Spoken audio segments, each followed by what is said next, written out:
નમસ્કાર શિક્ષક મિત્રો, આજથી શરૂ થતા શિક્ષક પર્વના બીજા તબક્કામાં સામે રિસીવિંગ સેન્ટર પર બેઠેલા તમામ શિક્ષક મિત્રો, આ ઉપરાંત ફેસબુક વર્કપ્લેસ અને માઇક્રોસોફ્ટ ટીમ્સથી જોડાયેલા તમામ શિક્ષક મિત્રોનો હાર્દિક સ્વાગત કરું છું. મિત્રો, આ સાથે ડાયસ પર બેઠેલા તમામ તજજ્ઞ મિત્રોનું પણ હું સ્વાગત કરું છું. શિક્ષક પર્વ જેની શરૂઆત આપણે 5મી સપ્ટેમ્બરથી કરી દીધી છે. માનનીય શિક્ષણ મંત્રી શ્રી દ્વારા આ પર્વની શરૂઆત કરવામાં આવી છે અને તેના બીજા તબક્કાની આજથી આપણે શરૂઆત કરી રહ્યા છે. અને દરરોજ આ જ સમયથી એટલે 8:30 થી 10 વાગ્યા સુધી આપણે 25 તારીખ સુધી દરરોજ મળીશું. અને શિક્ષક પર્વ નિમિત્તે શિક્ષકો માટે ખૂબ જ જરૂરી એવી બાબત એટલે કે રાષ્ટ્રીય શિક્ષણ નીતિની આપણે અહીંયા આ મંચ પરથી ચર્ચા કરીશું અને એને લગતા મહત્વના મુદ્દા આપને જણાવીશું. તો આ પર્વની શરૂઆત કરીએ. આજના દિવસે આપણે ECCE એટલે early child care and education the foundation of learning એને આપણે પ્રારંભિક બાળ સંભાળ અને શિક્ષણ તરીકે ઓળખીશું. આ મુદ્દાની આજે અહીંથી ચર્ચા કરવામાં આવશે. તો આજની આ ચર્ચાના જે પેનલિસ્ટ છે તેમને હું અત્યારે ઓળખાણ કરાવી દઉં. મારી ડાબી બાજુએ પહેલાં જે બેઠા છે શ્રી વિપુલભાઈ વ્યાસ, આચાર્ય દક્ષિણામૂર્તિ બાલ અધ્યાપન મંદિર. તે આપણને પ્રારંભિક બાલ અધ્યાપન મંદિરમાં શું થઈ રહ્યું છે ગુજરાતમાં અને હવે પછી શું કરવાનું થશે તે અંગેની આપણને જાણકારી આપશે. ત્યારે એમની બાજુમાં બેઠા છે doctor Darshanaben Joshi, project officer Shri GCRT. Madam પણ બાલ અધ્યાપન બાળ શિક્ષણ વિશે ઘણી માહિતી ધરાવે છે અને આપણને એ સંદર્ભે ચર્ચા કરશે તેમજ NEP સંદર્ભે આપણને પ્રારંભિક વાત કરશે. એમની બાજુમાં બેઠા છે ડૉક્ટર કલ્પનાબેન ઉનડકટ, પ્રાચાર્ય શ્રી જિલ્લા શિક્ષણ તાલીમ ભવન વડોદરા. મેડમ પણ રાષ્ટ્રીય શિક્ષણ નીતિમાં આ મુદ્દે શું પ્રાવધાન કરવામાં આવેલા છે તેની વાત કરશે. તેમની બાજુમાં બેઠા છે શ્રી હિરેનભાઈ ભટ્ટ, પ્રાચાર્ય શ્રી જિલ્લા શિક્ષણ તાલીમ ભવન ભાવનગર. હિરેનભાઈ પણ આપણને ECCE સંદર્ભે રાજ્યમાં થયેલી અલગ અલગ પ્રવૃત્તિઓ અને તેમના જિલ્લામાં થયેલી પ્રવૃત્તિઓ વિશેની આપણને જાણકારી આપશે. તો હું હવે પછીના મુદ્દા માટે માન્ય ડૉક્ટર દર્શનાબેન જોશીને આમંત્રિત કરી અને રાષ્ટ્રીય શિક્ષણ નીતિ સંદર્ભે એમનો મુદ્દાની રજૂઆત કરે. માન્ય દર્શનાબેન જોશી. નમસ્કાર મિત્રો. 5મી સપ્ટેમ્બરથી શરૂ થયેલા આ શિક્ષક પર્વને આપ સૌને હાર્દિક અભિનંદન. અને આજના બીજા તબક્કાની અંદર આપ સૌને હું આવકારતા આનંદની લાગણી અનુભવું છું. શિક્ષક પર્વ અને એ પણ રાષ્ટ્રીય શિક્ષણ નીતિ 2020ના સંદર્ભમાં. આ શિક્ષક પર્વમાં ખાસ જે મુદ્દાની અંદર ભાર આપવામાં આવ્યો છે એ રાષ્ટ્રીય શિક્ષણ નીતિ 2020, જે આપ સૌને ખ્યાલ છે એ પ્રમાણે કેબિનેટ દ્વારા 29 જુલાઈ 2020ના રોજ મંજૂરી મળી ગઈ છે. આના ગહન અભ્યાસ માટે આપણે સૌ ભેગા થયા છીએ. શું કહ્યું છે એની અંદર એક જે વાક્યની અંદર જે સમાવેશ કરવામાં આવેલો છે એને આપણે કંઠસ્થ કરવો પડશે અને એને આપણે વર્ગખંડ સુધી લઈ જવો પડશે, આપણા દ્વારા જ લઈ જવો પડશે. અને એટલે જ આ શિક્ષણ નીતિની અંદર જે મુખ્ય શબ્દનો ઉપયોગ કર્યો છે અને આપણે જે પર્વ ઉજવી રહ્યા છીએ એમાં શિક્ષણ નથી, શિક્ષક પર્વ છે અને એ જ આ શિક્ષણ નીતિનું મુખ્ય હાથ રહ્યું છે. મારી પાસે થોડુંક નાનકડું એવું મેં પ્રેઝન્ટેશન તૈયાર કર્યું છે. આપે 5મી સપ્ટેમ્બરના અંદર પણ પ્રેઝન્ટેશન જોયું જ હશે.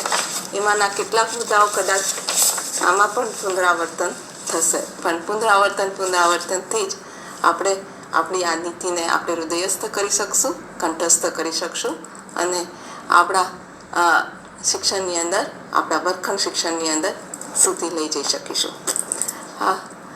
નેક્સ્ટ, રાષ્ટ્રીય શિક્ષણ નીતિના આપણા જે વક્તાઓ છે, આ વક્તાઓ જે આપણને એના સમાવેશ જુદા જુદા જે 4 ચેપ્ટર છે, આ 4 ચેપ્ટરની અંદર આપણને જે મુદ્દાઓ સ્પર્શે છે એ મુદ્દાઓની અહીંયા જે અભ્યાસ કરીને આપણી સમક્ષ મૂકવાના છે, એ મુદ્દાઓની અંદર આપ જોશો તો પેલું જે રાષ્ટ્રીય શિક્ષણ નીતિની પ્રસ્તાવના આવે છે, આપ સૌને ખ્યાલ છે કે પ્રસ્તાવના એ રાષ્ટ્રીય શિક્ષણ નીતિની અંદર 4 ભાગમાં વહેંચાયેલા જે પણ મુદ્દાઓ છે એના હારની અંદર રહેલું છે. તો હું એક પછી એક આપની સમક્ષ મૂકીશ. તો એ પ્રસ્તાવના જે છે, પછી આપણા જે મુદ્દો છે એની અંદર આપણે કહીએ છીએ એમાં વિઝન અને મુખ્ય સિદ્ધાંતો, એ પ્રસ્તાવનાને અંદર જ એમને સાંકળી લીધા છે. ત્યારબાદનો આજનો મુદ્દો જે છે, જેમને બેન સ્પર્શવાના છે, એ છે પ્રારંભિક બાળપણનું શિક્ષણ અને સાર્વત્રિક પ્રવેશ. ત્યારબાદનું જે આપણી પાસે આવશે એ બાળકો કેવી રીતે શીખશે, અભ્યાસક્રમ અને શિક્ષણ વિષયક માળખાનું રાષ્ટ્રીય શિક્ષણની નીતિની અંદર કઈ રીતે આપણી સમક્ષ મૂક્યું છે એને સમજવાનો પ્રયત્ન કરીશું.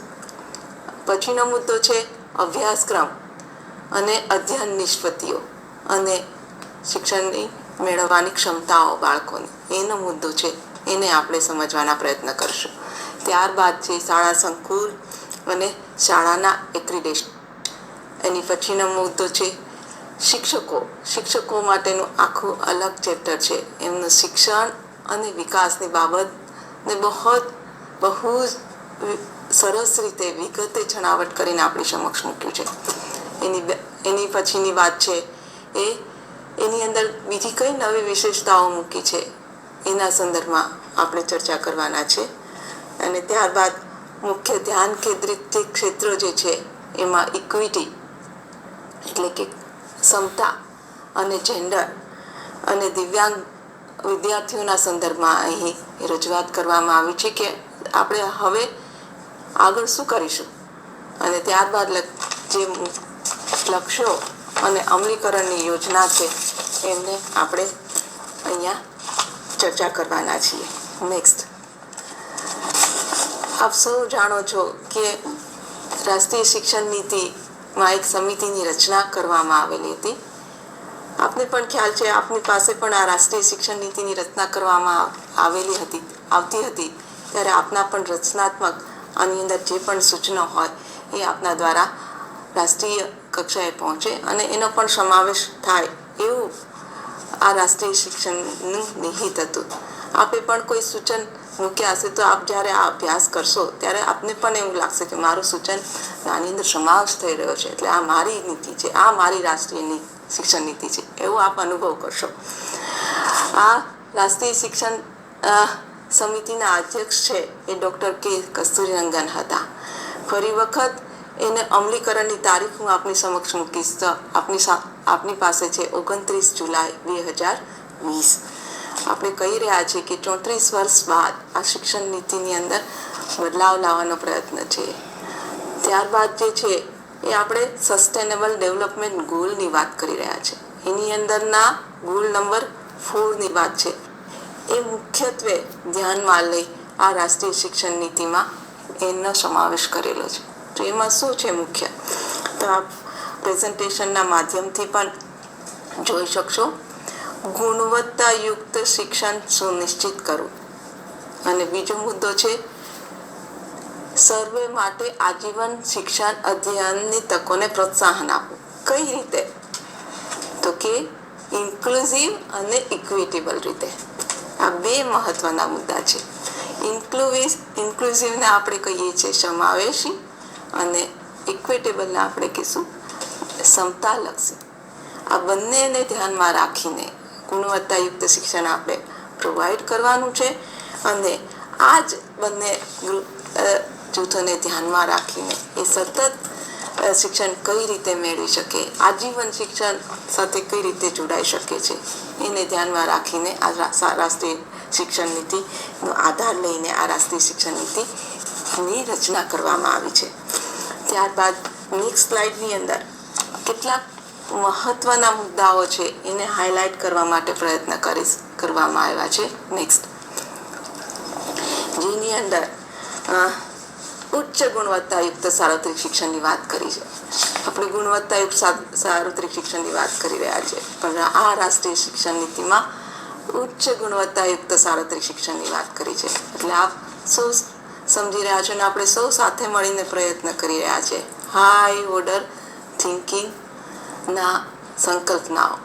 એટલે આની અંદર એ વાત સાથે આપણે કહી રહ્યા છીએ કે કોઈ ત્યારે આવી ઉચ્ચ ગુણવત્તાયુક્ત સાર્વત્રિક શિક્ષણ મળશે ત્યારે જ આપણે આપણી જે શ્રેષ્ઠ પ્રતિભાઓ છે, આપણા જે સંશોધનના ઉત્તમ સાધનો છે એને આપણે સંવર્ધન કરી શકીશું અને સમાજ અને રાષ્ટ્રને આ માધ્યમ દ્વારા જ ઊંચાઈએ પહોંચાડી શકીશું, એવું આ રાષ્ટ્રીય નીતિની અંદર કહેવામાં આવ્યું છે.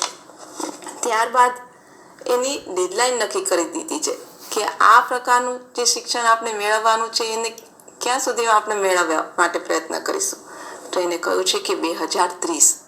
અહીંયા ફક્ત શાળાકીય શિક્ષણ નહીં, પણ આની સાથે જોડાયેલો જે વિદ્યાર્થી છે આજીવન શિક્ષણ મેળવે એ માટેની તકો અહીંયા પૂરી પાડવા માટેની વાત પણ છે. એના પછી વાત કરી છે, બહુ સરસ મજાની વાત કરી છે. એમાં લખ્યું છે પ્રત્યેક જે વ્યક્તિ છે, પ્રત્યેક આપણો વિદ્યાર્થી છે એની અંદર જે સમાવિષ્ટ સર્જનાત્મકતા, એની ક્ષમતાઓ અને એના વિકાસ ઉપર આ રાષ્ટ્રીય શિક્ષણ નીતિ છે એ ભાર મૂકે છે. આની અંદર કહ્યું છે કે એકલી સાક્ષરતા અને સંખ્યા જ્ઞાન જ નહીં, પરંતુ એનો બોધાત્મક વિકાસ અને સાથોસાથ એની નૈતિકતા, સામાજિકતા અને ભાવનાત્મક સ્તરનો પણ શ્રેષ્ઠ ગુણવત્તાયુક્ત વિકાસની પણ આવશ્યકતા છે. એના પર ભાર મૂકી અને જુદા જુદા ચેપ્ટરોમાં આ કઈ રીતે મેળવશું એને માટેની વિગતો આપી છે, જે આપણે ચર્ચા કરવાના જ છે. અને દરેક ચેપ્ટરની અંદર આપને આની સમજ આ પ્રસ્તાવના સાથે તમે એને સાંકળી પણ શકશો. પછી આપણા માટે જે શિક્ષક પર્વ આપણે ઉજવી રહ્યા છીએ એની અંદર કહ્યું છે, આ આખી 4 લાઈન હું વાંચીશ, આપને પણ ખૂબ ગમશે ને આપ જે બધા બેઠા છે ગૌરવની લાગણી અનુભવશો, શિક્ષક તરીકેની ગૌરવની લાગણી, અને જેને રાષ્ટ્રીય શિક્ષણ નીતિમાં આવરી લીધી છે. શિક્ષણ વ્યવસ્થામાં થઈ રહેલ મૂળભૂત બદલાવના કેન્દ્રમાં આવશ્યકપણે શિક્ષક જ હોવો જોઈએ. શિક્ષણની નવીન નીતિએ નિશ્ચિતપણે પ્રત્યેક સ્તર પર શિક્ષકોને સમાજના સર્વાધિક સન્માનપાત્ર અને અનિવાર્ય સભ્યના રૂપમાં પુનઃસ્થાપન કરવામાં મદદ કરવી પડશે. આ રાષ્ટ્રીય શિક્ષણ નીતિ કરશે. શિક્ષક જ નાગરિકોને આપણી આવનાર પેઢીને સાચા અર્થમાં ઘડે છે. એટલે શિક્ષક તરીકેનું ગૌરવ આ શિક્ષણ નીતિ આપણને પ્રદાન કરી રહ્યા છે અને શિક્ષણ નીતિ આપશે એવું અહીંયા સુનિશ્ચિત કર્યું છે અને શિક્ષણ નીતિને એ કરવું પડશે એવું કહ્યું છે. નેક્સ્ટ, ત્યારબાદ આ જે ચેપ્ટરો છે, જુદા જુદા વિભાગો છે, એ પ્રારંભિક શિક્ષણ એટલે કે -2 થી +2ની અંદર આની અંદર જેનો સમાવેશ કરી રહ્યા છે એના કેટલાક મુખ્ય સિદ્ધાંતો આપ્યા છે. આ સિદ્ધાંતોને અનુલક્ષીને આ આખા 4 વિભાગો અને એ પૈકીના ચેપ્ટરોનું ને અનુસંધાનિત કરવા માટેના આ સિદ્ધાંતો છે. એમાં આપ પહેલા જોઈ શકશો તો પહેલું જ લખ્યું છે બધા જ અભ્યાસક્રમો શિક્ષણ શાસ્ત્ર અને એની નીતિમાં વિવિધતા અને સ્થાનિક જે સ્ત્રોત છે એનો સંદર્ભ લઈ અને કરવાનું રહેશે.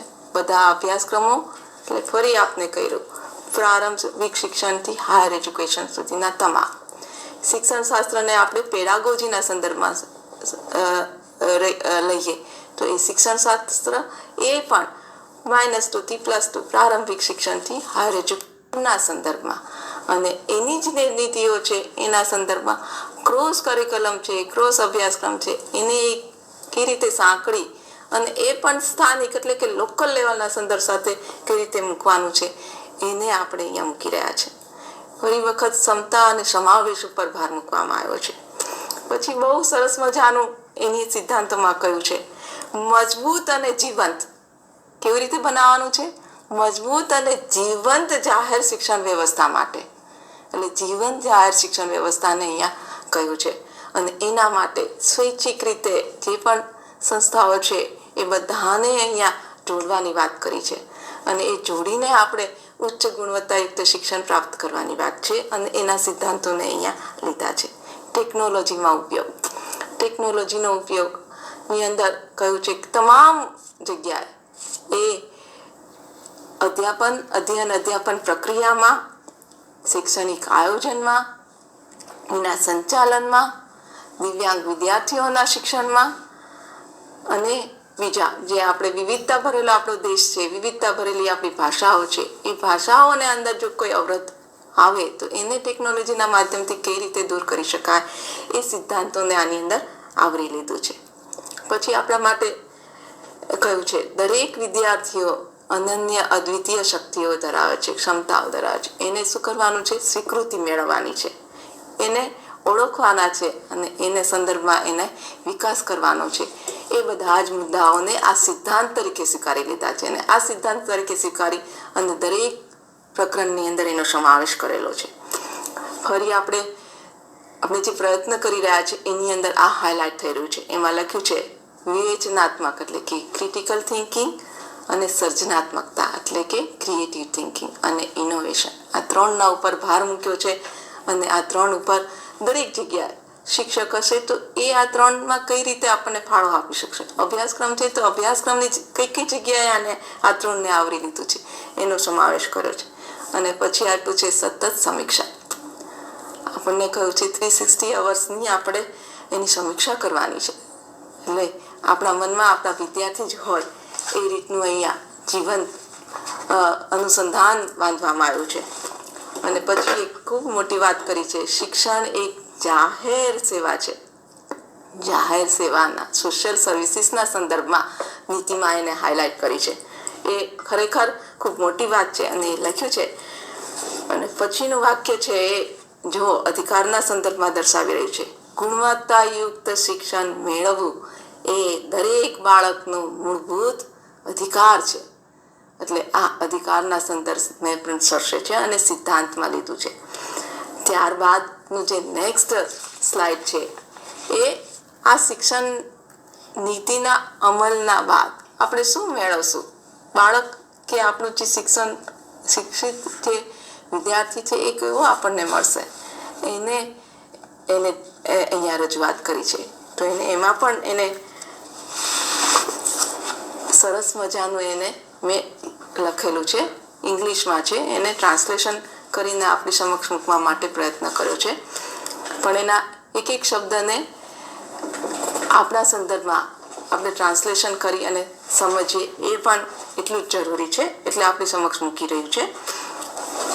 એમાં પણ હું એક એક લાઈન વાંચીશ આપણી સમક્ષ, કેમકે એની અંદર એ એક એક જે લાઈન છે એ આપણને આ રાષ્ટ્રીય શિક્ષણ નીતિને સમજવા માટે એનો અભ્યાસ કરવા માટે મદદરૂપ થશે એટલા માટે વાંચી રહી છું.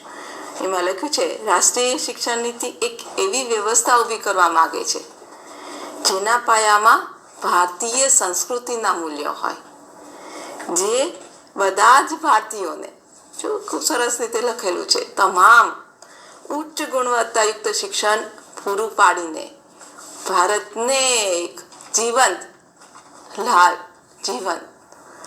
અને ન્યાયી જ્ઞાન અર્જિત સમાજમાં પરિવર્તિત કરી ભારતને વિશ્વના ફલક પર જ્ઞાનની એક મહાન શક્તિ બનાવવાનું અમારું એમનું વિઝન આ રાષ્ટ્રીય શિક્ષણ નીતિમાં દર્શાવેલું છે. એનું સેકન્ડ જે છે એમાં લખ્યું છે રાષ્ટ્રીય શિક્ષણ પદ્ધતિઓ શું કરશે? આની અંદર જે હાઇલાઇટ કરી છે દેશના વિદ્યાર્થીઓમાં ભારતના બંધારણમાં નિહિત મૂળભૂત ફરજો, તેના મૂલ્યો અને તેના પ્રત્યે અત્યંત આદરની ભાવના વિકસાવે, તેમજ જે પરિવર્તનશીલ વિશ્વ છે તેની સાથે પોતાનું વ્યક્તિગત વિકાસ પણ જોડે અને અનુભવે, એ પણ આની અંદર એનું વિઝનના દ્રષ્ટિએ મૂક્યું છે. અને છેલ્લું, રાષ્ટ્રીય શિક્ષણ નીતિ ભારતના વિદ્યાર્થીઓમાં ભારતીય હોવાની એક ઊંડાણભરી ગૌરવની ભાવના કેળવવા માંગે છે.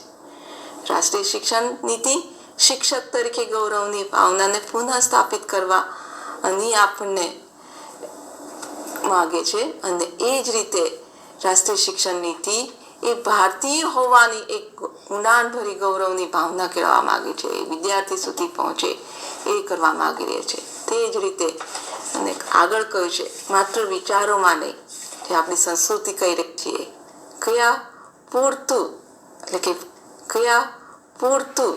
એટલે કે પૂરા મન, વચન અને કર્મમાં સદૈવ આ ભાવના જળવાઈ રહે એવું આની અંદર નિહિત કર્યું છે. અને એ આપણે એમને કેવી રીતે કરશું એનો અભ્યાસ કરીશું આપણે આજે.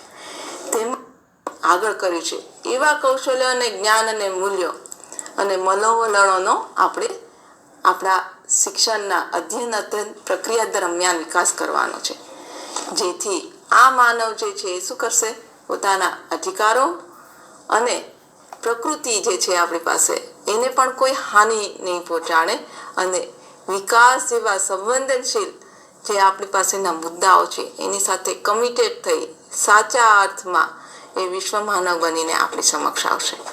આ પ્રકારની આ રાષ્ટ્રીય શિક્ષણ નીતિની અંદર આપણને એના પ્રસ્તાવનાની અંદર આ બધી જોગવાઈ કરવામાં આવી છે અને જુદા જુદા બધી જોગવાઈ કરવામાં આવી છે અને જુદા જુદા ચેપ્ટરોને આને જ બેઝ લઈ અને આગળ કઈ રીતે એને આપણે કરીશું એ અહીંયા લીધેલું છે. વધારે સમય ન લેતા આપણી પાસે શ્રેષ્ઠ વક્તાઓ દરેક મુદ્દાઓના સંદર્ભમાં આપણે મેળવેલા છે. તો એટલે કે આપણે કહીએ છીએ એ રીતે જે ચેપ્ટર છે રાષ્ટ્રીય શિક્ષણ નીતિનું પ્રારંભિક બાળ સંભાળ અને શિક્ષણનું જે ચેપ્ટર છે, જે નવી શિક્ષણ નીતિના સંદર્ભમાં આપણી સમક્ષ અભ્યાસ આપણે કરવાનો છે, એની રજૂઆત કરવા માટે ડૉક્ટર કલ્પનાબેન ઉંડરકટ જે પ્રાચાર્ય શ્રી જિલ્લા શિક્ષણ તાલીમ ભવન અને વડોદરા છે એ જોડાઈ રહ્યા છે. હું એમને વિનંતી કરીશ કે એમનું વક્તવ્ય શરૂ કરે.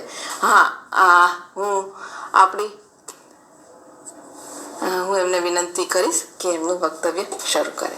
આપ સૌનો ખૂબ ખૂબ આભાર. Thank you. નમસ્કાર મિત્રો.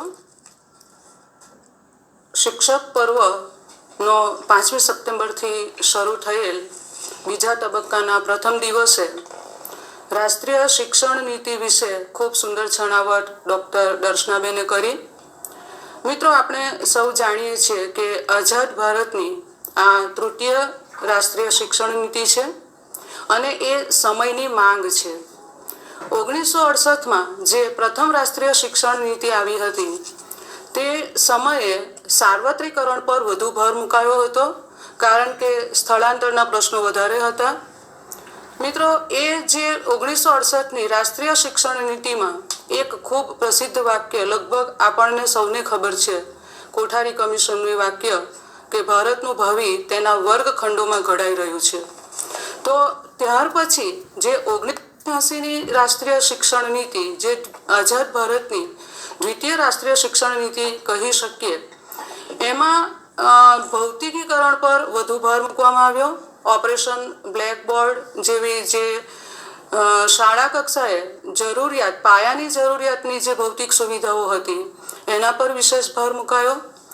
મિત્રો, આજે જ્યારે સમયનો તકાજો એવો છે કે બાળકને ઘણું બધું શીખવું છે, એનામાં ઘણા બધી કળાઓ છે, ઘણા કૌશલ્યો છે, તો સમયની માંગ પ્રમાણે જે આઝાદ ભારતની રાષ્ટ્રીય શિક્ષણ નીતિ 2020 જે તૃતીય રાષ્ટ્રીય શિક્ષણ નીતિ છે એમાં લગભગ શિક્ષણ ક્ષેત્રના દરેક પાસાને ખૂબ સુંદર રીતે આવરી લીધા છે. હમણાં જ ડૉક્ટર દર્શનાબેને વાત કરી એમ આપણા જ સૌના અભિપ્રાયો લઈને એમાંથી ખાસ કરીને આ ફિલ્ડમાં શિક્ષણ ક્ષેત્રે જે કામ કરતી વ્યક્તિઓ છે એ લોકો પાસેથી અભિપ્રાયો મેળવીને જે રાષ્ટ્રીય શિક્ષણ નીતિ 2020 ઘડવામાં આવી એમાં લગભગ કોઈ એવું પાસું નથી કે જે છૂટી ગયું હોય.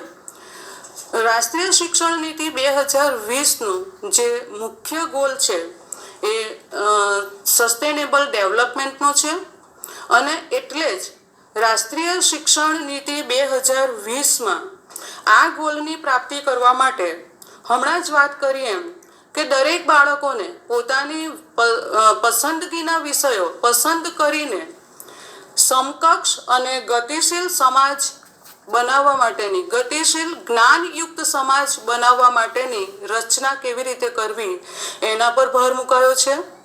મૂળભૂત અધિકારો, ફરજો અને બંધારણીય મૂલ્યો પ્રત્યે આદરની ભાવના બાળકમાં કેવી રીતે વિકસે, રાષ્ટ્ર સાથેનું જોડાણ બાળક કેવી રીતે કરે અને બદલાતી દુનિયામાં પોતાની ભૂમિકા અને જવાબદારી સમજે અને એને બખૂબી અદા કરે.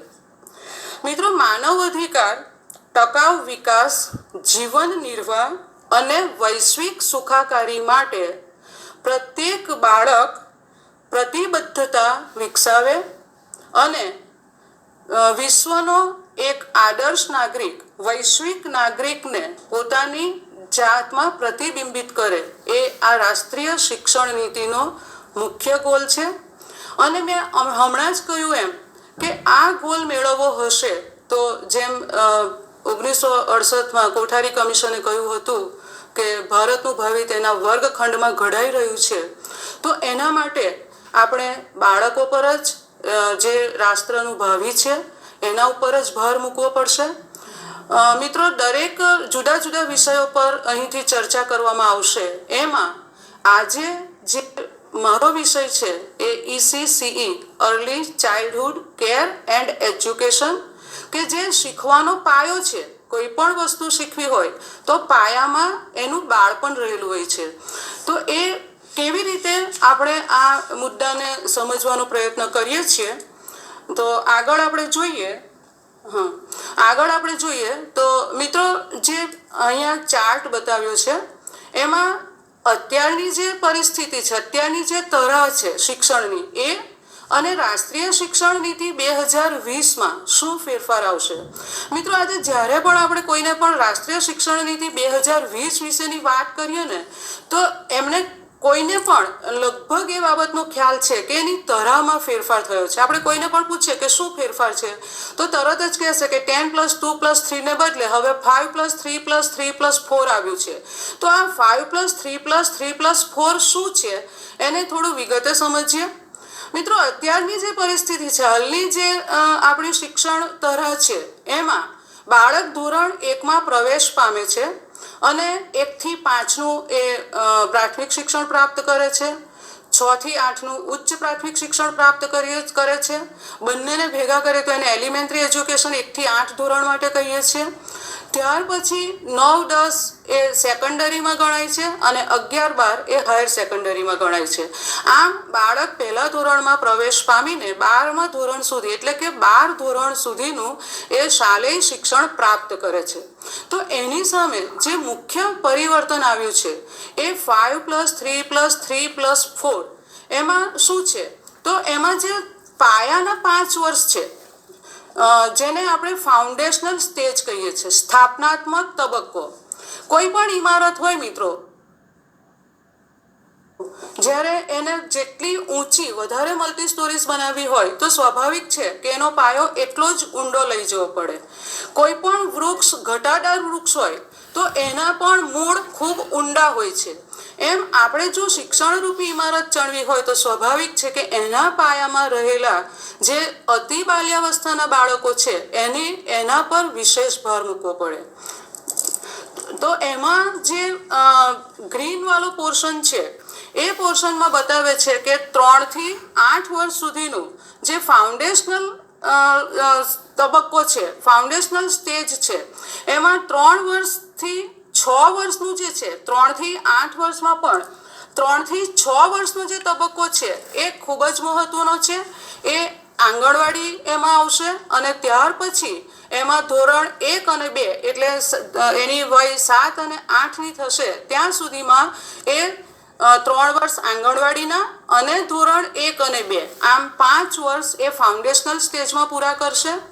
એની ઉપર જે છે એ ધોરણ 3 થી 8 છે અને ઉંમર ગણીએ તો 8 થી 11 વર્ષનો એ થશે બાળક.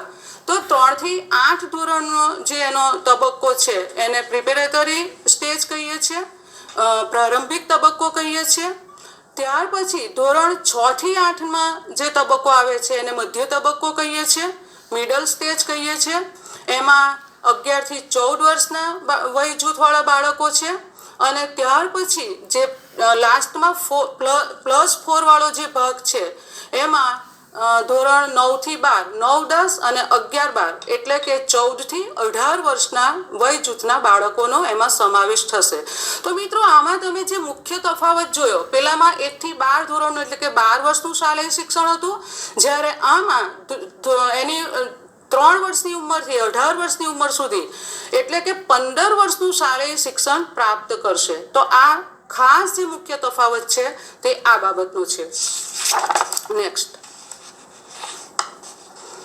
મિત્રો, આ જે એનો ECC માટેનું જે એક્સેપ્ટન્સ છે કે કઈ રીતે આપણે આ સ્વીકાર કરીશું, બાળકોને કઈ રીતે કઈ બાબતોનો એમાં આપણે સ્વીકાર કરીશું. તો એમાં જે 2 સ્ટેજ છે 0 થી 3 અને 3 થી 8 વર્ષના, એને માટે એનું જે આખો પાઠ્યક્રમ અથવા અભ્યાસક્રમ કહીએ તો એની ફ્રેમ તૈયાર કરવામાં આવશે NCERT દ્વારા. એને મોટા ભાગે આ વય કક્ષા એવી છે કે એમાં બાળકોને આર્ટ છે, પોએટ્રી છે, સ્ટોરી છે, સોંગ્સ છે. આપણે પણ જ્યારે નાના હતા ત્યારે આપણને યાદ છે કે આપણા દાદા દાદી આપણને સરસ મજાની વાર્તા કહેતા હતા, આપણા મમ્મી પપ્પા આપણને સરસ મજાના સુંદર ગીતો શીખવાડતા હતા, જોડકના ગવડાવતા હતા. તો અહીંયા આ એને પ્રવૃત્તિ દ્વારા અને એને ગમતા વિષયો દ્વારા એને શિક્ષણ આપવાની વાત છે. આપણે જાણીએ છીએ કે બાળકનો લગભગ સિગમન્ડ ફ્રોઈડે પણ કહ્યું છે કે 85 થી 90% વિકાસ એનો 8 વર્ષની વય કક્ષામાં થતો હોય છે. તો આપણે આ જે વય જૂથ છે એને સવિશેષ ભાર આપણી આ રાષ્ટ્રીય શિક્ષણ નીતિમાં આપવામાં આવેલ છે. અને 2030 સુધીમાં 100% પ્રવેશીકરણ એ પણ આમાં મુખ્ય ગોલ છે. આમાં જે આ પ્રાથમિક સ્ટેજનું જે ફાઉન્ડેશનલ સ્ટેજનું કામ કરશે એમાં આપણે અત્યારે જાણીએ છીએ કે આંગણવાડી વિભાગ એ મહિલા અને બાળ વિકાસ ખાતું સંભાળે છે. પણ અહીંયા આંગણવાડી અને ધોરણ 1, 2 એમ આટલા 5 વર્ષનો સમાવેશ થાય છે. તો એમાં શિક્ષણ ખાતું, મહિલા અને બાળ કલ્યાણ ખાતું, સામાજિક ખાતું, આમ 4 પ્રકારના ખાતાનો સમાવેશ આમાં થશે. હમણાં દર્શનાબેને કીધું એમ કે 2030 સુધીમાં આપણે સાર્વભૌમિક રીતે સમતામૂલક સમાજની રચના કરવી છે. એટલે ખાસ નિવેશ પ્રારંભિક બાળ અવસ્થા પર કરવામાં આવશે. તો આ જે આપણો ફાઉન્ડેશનલ સ્ટેજ છે એ આખા જે શિક્ષણ પ્રણાલી, શિક્ષણના એનું જે ભાવિ છે એ ભાવિનો પાયો છે. તો એના માટે આપણે આગળ એને કઈ રીતે એચીવ કરીશું. તો એમાં એનો સર્વાંગી વિકાસ, નેક્સ્ટ સર્વાંગી વિકાસ માટેની જે બાબતો છે એમાં એને કયા પ્રકારનો એનો પાઠ્યક્રમ હશે, અભ્યાસક્રમ હશે, એને કઈ પદ્ધતિઓથી ભણાવવામાં આવશે, એનો અભ્યાસક્રમનો એક આખું વિશેષ ચેપ્ટર આગળના દિવસોમાં આવશે. પણ ટૂંકમાં કહીએ તો આ જે અભ્યાસક્રમ છે એ બહુ ફ્લેક્સિબલ હશે, બાળકોને ગમે એ પ્રમાણેનો હશે. એનું કોઈ બહુ ફિક્સ ક્રાઇટેરિયામાં નહીં બાંધી દીધો હોય. બહુઆયામી, બહુમુખી શિક્ષણ આપવામાં આવશે, બહુસ્તરીય શિક્ષણ. રમતગમત એ બાળકોને ખૂબ જ ગમતી બાબત છે. તો રમતગમત દ્વારા શિક્ષણ આપવામાં આવશે. એને પ્રવૃત્તિઓ કરાવવામાં આવશે. આપણે જાણીએ છીએ કે 3 થી 8 વર્ષના બાળકો ખૂબ જ ચંચળ હોય છે.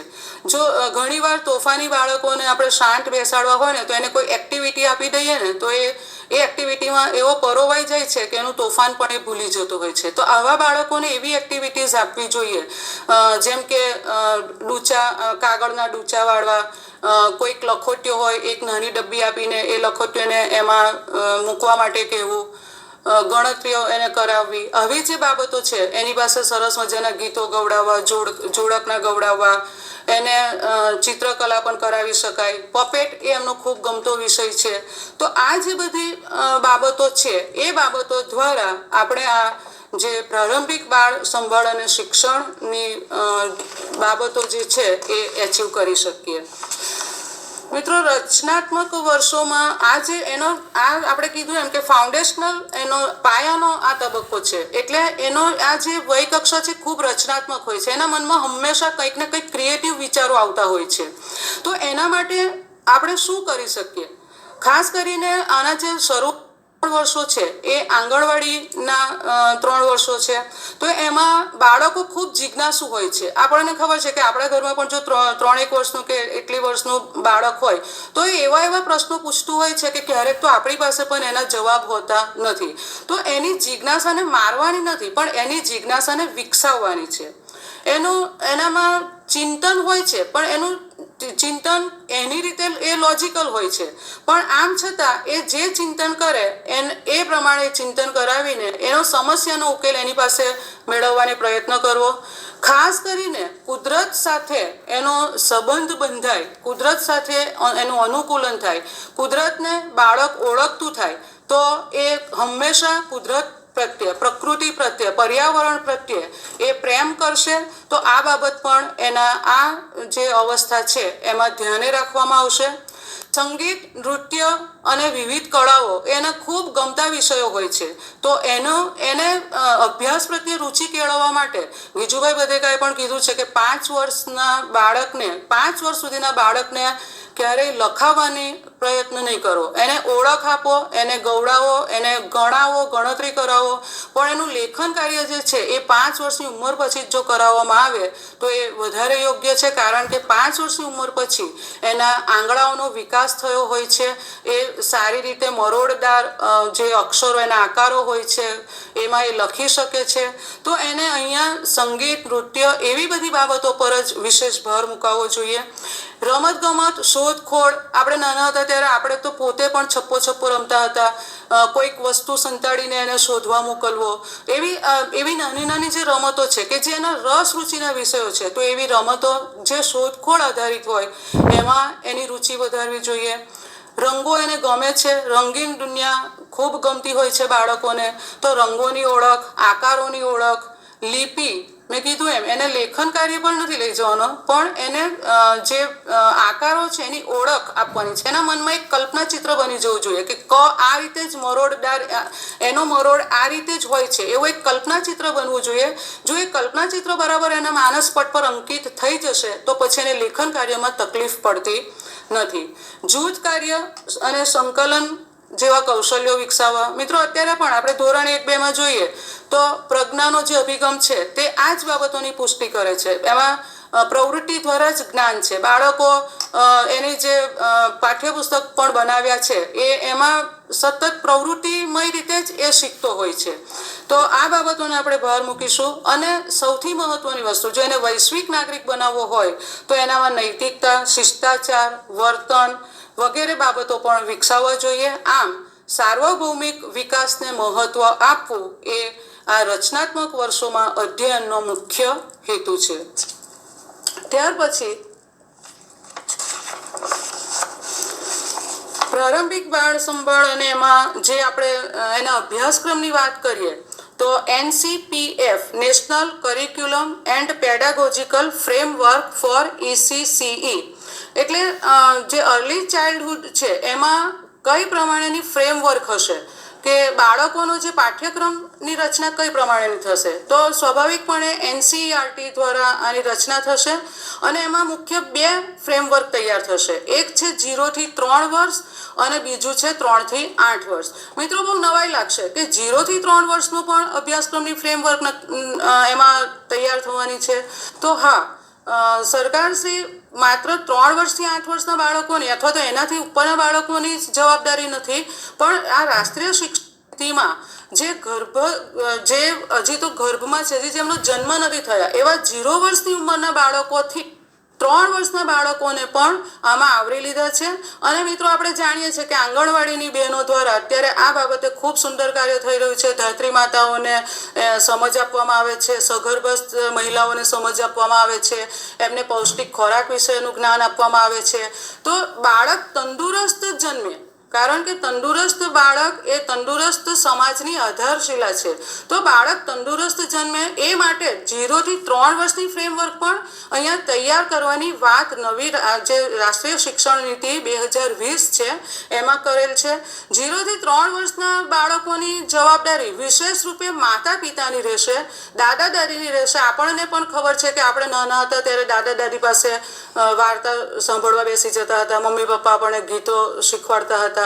તો 0 થી 3 વર્ષમાં જે વિશેષ ભૂમિકા છે એ એના માતા પિતાની, ઘરના વડીલોની રહેશે. અને ત્યાર પછી 3 થી 8 વર્ષની જે ભૂમિકા છે એમાં આખી જે એની ફ્રેમવર્ક અલગથી બનાવવામાં આવશે.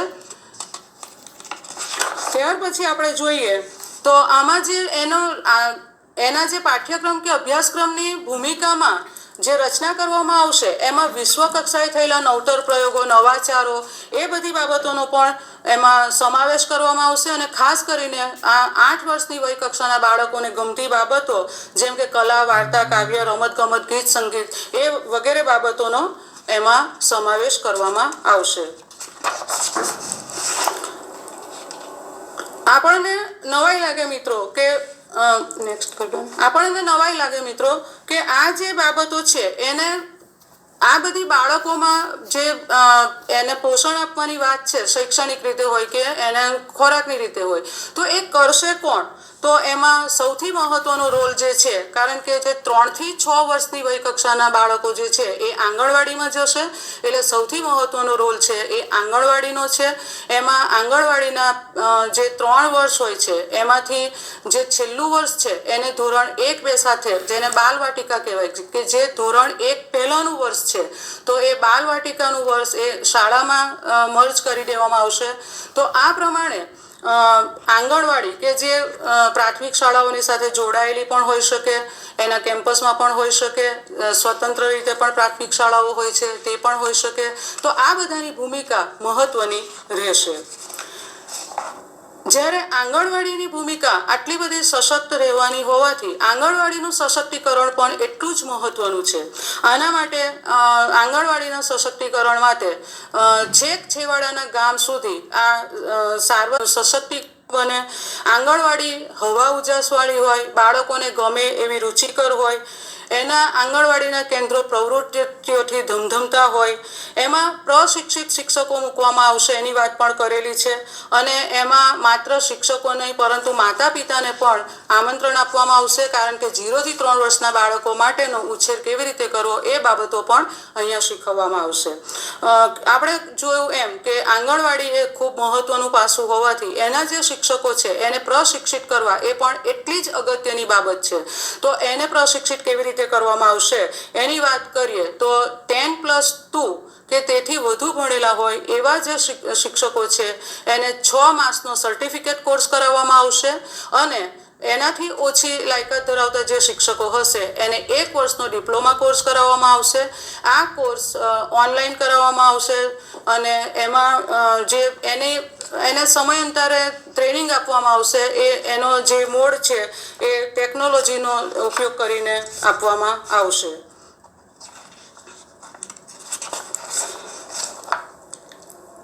એમાં જે પ્રોગ્રેશન કોમ્પિટન્સી ફોર ECC જે આપણે વાત કરીએ એમ કે 10+2માં સર્ટિફિકેટ કોર્સ અને એનાથી ઓછું હોય તો 1 વર્ષનો ડિપ્લોમા કોર્સ કરાવવામાં આવશે. તો મિત્રો અને એની જે જવાબદારી છે એ કીધું એમ કે 4 ડિપાર્ટમેન્ટ એની જવાબદારી સંભાળશે: જનજાતીય કાર્યાલય, પરિવાર કલ્યાણ અને સ્વાસ્થ્ય મંત્રાલય અને મહિલા અને બાળ વિકાસ અને શિક્ષણ. આમ 4 જે વિભાગો છે એ સંયુક્ત રીતે આ આખું જે ફાઉન્ડેશનલ સ્ટેજ છે એની જવાબદારી નિભાવશે.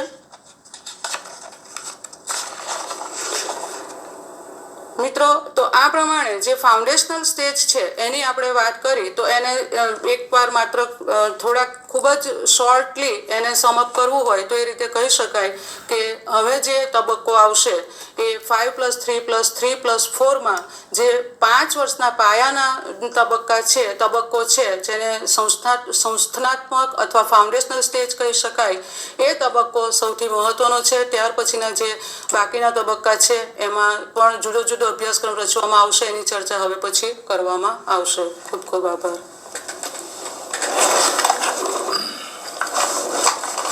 નમસ્તે શિક્ષક મિત્રો. કલ્પનાબેને બહુ સરસ વિસ્તારથી આપણને ECCની જે નવી નીતિ આવવાની છે એ સંદર્ભે વાત કરી.